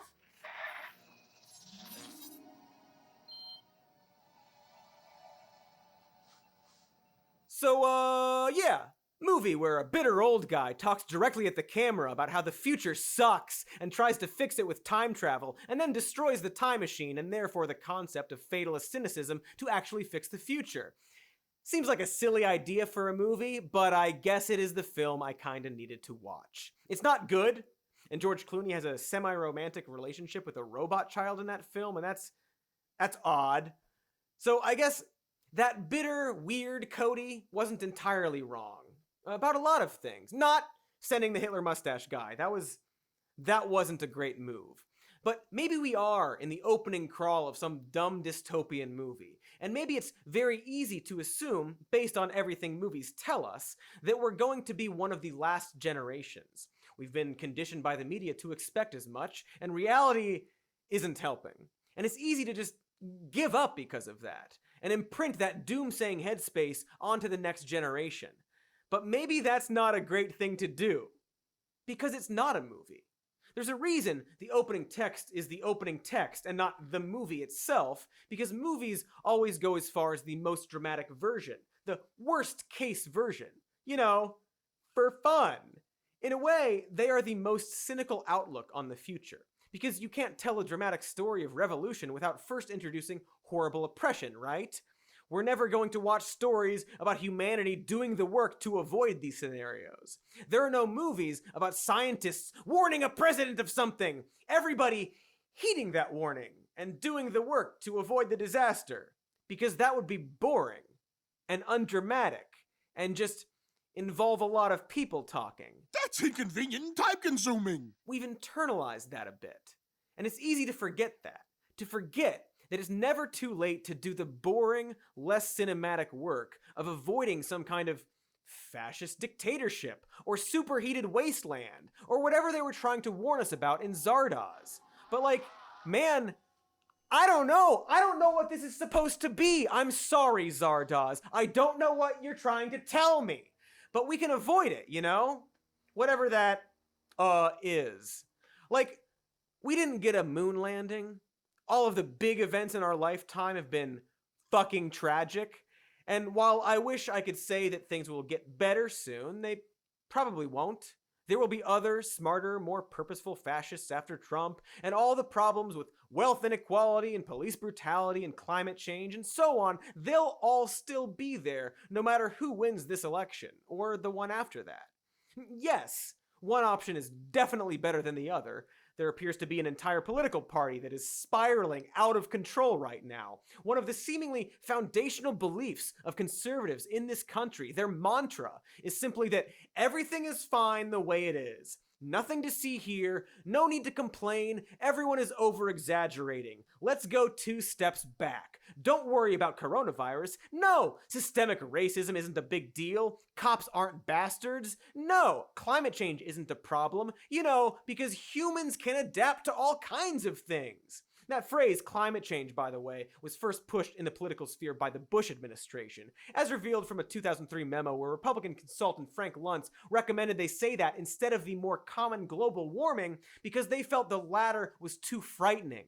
Because again, you don't want to alarm people. I wanted to always play it down. I still like playing it down. Yes, sir. Because I don't want to create a panic. They do this in the face of overwhelming science, and fact, and evidence. And after Trump, they learned just how much of this they can get away with. And now to see it in broad daylight makes you feel like you're losing your mind. It's literally the evil guy from the movies. It makes you think about all the films that lampooned or warned us about this exact kind of mindset. And you can't help but to conclude that you're in one and give up or sink to their level. Or for some people these days, to want the apocalypse, to crave it. But the liars who lie aren't wrong about one thing. Humans can adapt to problems like climate change by not listening to people like them. We can make it out okay by panicking and doing something. Humans, when their backs are against the wall, survive. As a species, that's what we do. But human beings have a concept of time and cause and effect and don't have to wait until our backs are against the wall. Like, this is the hilarious gap conservatives are missing when they talk about how we don't need to panic and everything will be just fine. We'll figure it out. The reason they think that is because other, smarter people did panic and are working to fix the thing. And therefore, that thing just might be fine. It's all those times where grifters like Candace Owens will show how coronavirus estimates have lowered as proof that we're overreacting, not realizing that the numbers went down because we took measures. They're like children. They're little dumb children that we have to drag with us towards progress. And when we do find solutions to things like climate change, they'll use the fact that we're all not dead to prove that there was never a need to panic. So yes, things are scary, but we're not stuck in the opening crawl. We're just still in the opening crawl. We can change things. It feels like the end of the world, and we need to panic a little bit about that, but then use that panic to do the work to fix it, no matter how many dipshits get in our way. And we humans are good at that. So ultimately, we have nothing to fear, especially fear itself. We like fear. Fear is how we solve this. So of course, I'm gonna just tweet as hard as I can to do my part in tweeting. Gotta tweet, always tweet. I mentioned the new Bill and Ted earlier, which, and again, spoilers, ends on the revelation that it's not Bill or Ted who possesses the ability to fix the future, but rather they're two kids. And in the film, they actually step aside and give control to the next generation, while still supporting their instincts and decisions. As Kristen Schall's character says at one point, "Well, I'm trying to save the world too, Mother.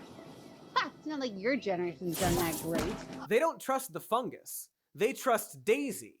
Or in terms of Tomorrowland, it's the Zoomer kid's optimism. Not her ability to solve the problem, but her willingness to seek a solution.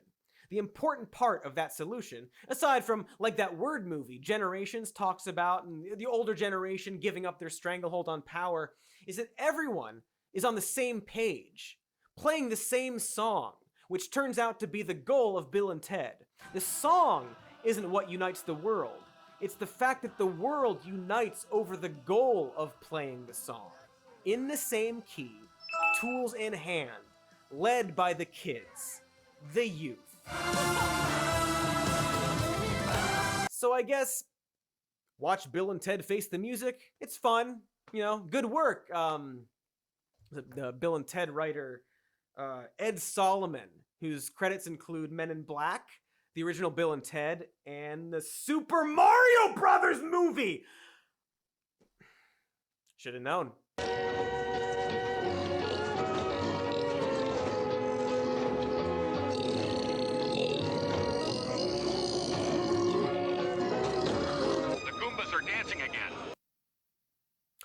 Alright, so the point is that this shitty timeline is the only one we have. And a brighter future is possible. It just requires work. And to keep working, even if the cartoon villain gets defeated. Which means it's up to me, and only me, right now, to drive to my old studio and get that goddamn backdrop myself.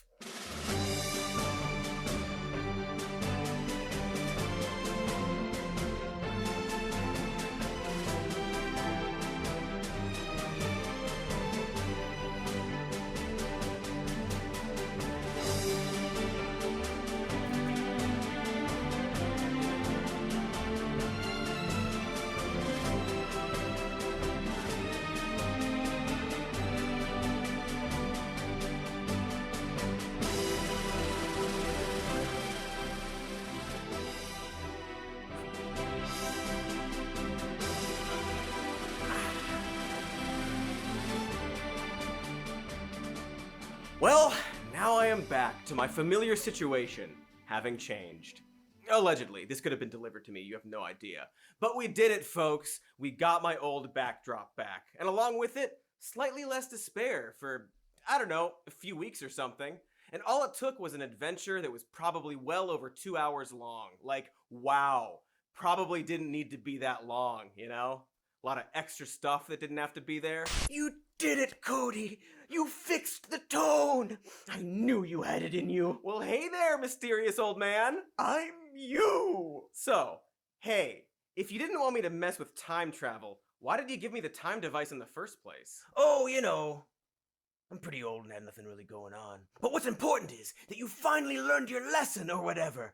And now the movie's over, and we can all reinvigorate ourselves with the hope for the possibility of heading towards a potentially brighter future. It's like Luigi says. Nothing's impossible, Mario. Improbable, unlikely, but never impossible. And sure, I could undercut this entire thing by a bunch of really depressing facts about climate change. Like, really easily. Hold on, I'll look. Nope, never mind. But, hey!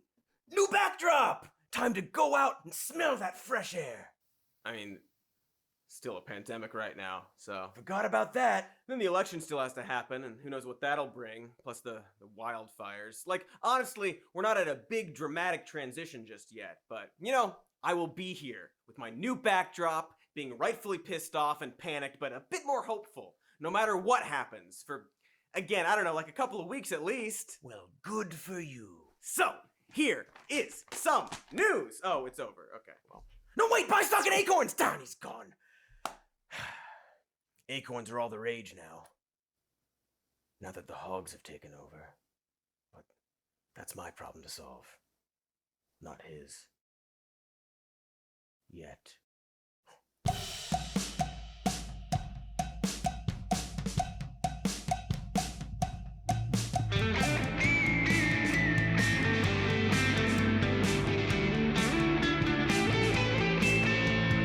Welcome to the news. I'm gonna read some news to you. Yeah, yeah, yeah, yeah, yeah, yeah, yeah, yeah, yeah, yeah, yeah, yeah, yeah.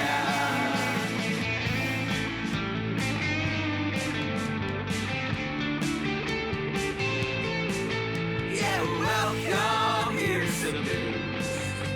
I'm gonna feed this news to you. Yeah, yeah, yeah, yeah, yeah, yeah, yeah, yeah, yeah, yeah, yeah, yeah, yeah.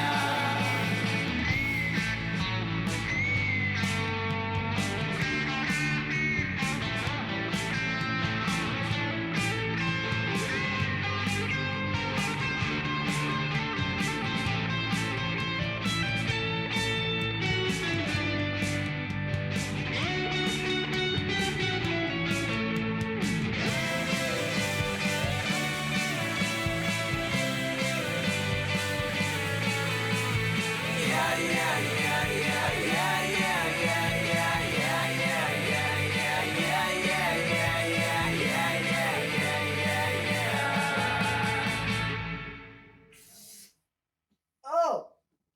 Wow. Ugh. Here's some news. I got messed up! Man, wish I had a time machine so I could go back and party even fucking harder, bro! Wait, what's that? Oh, here we go again!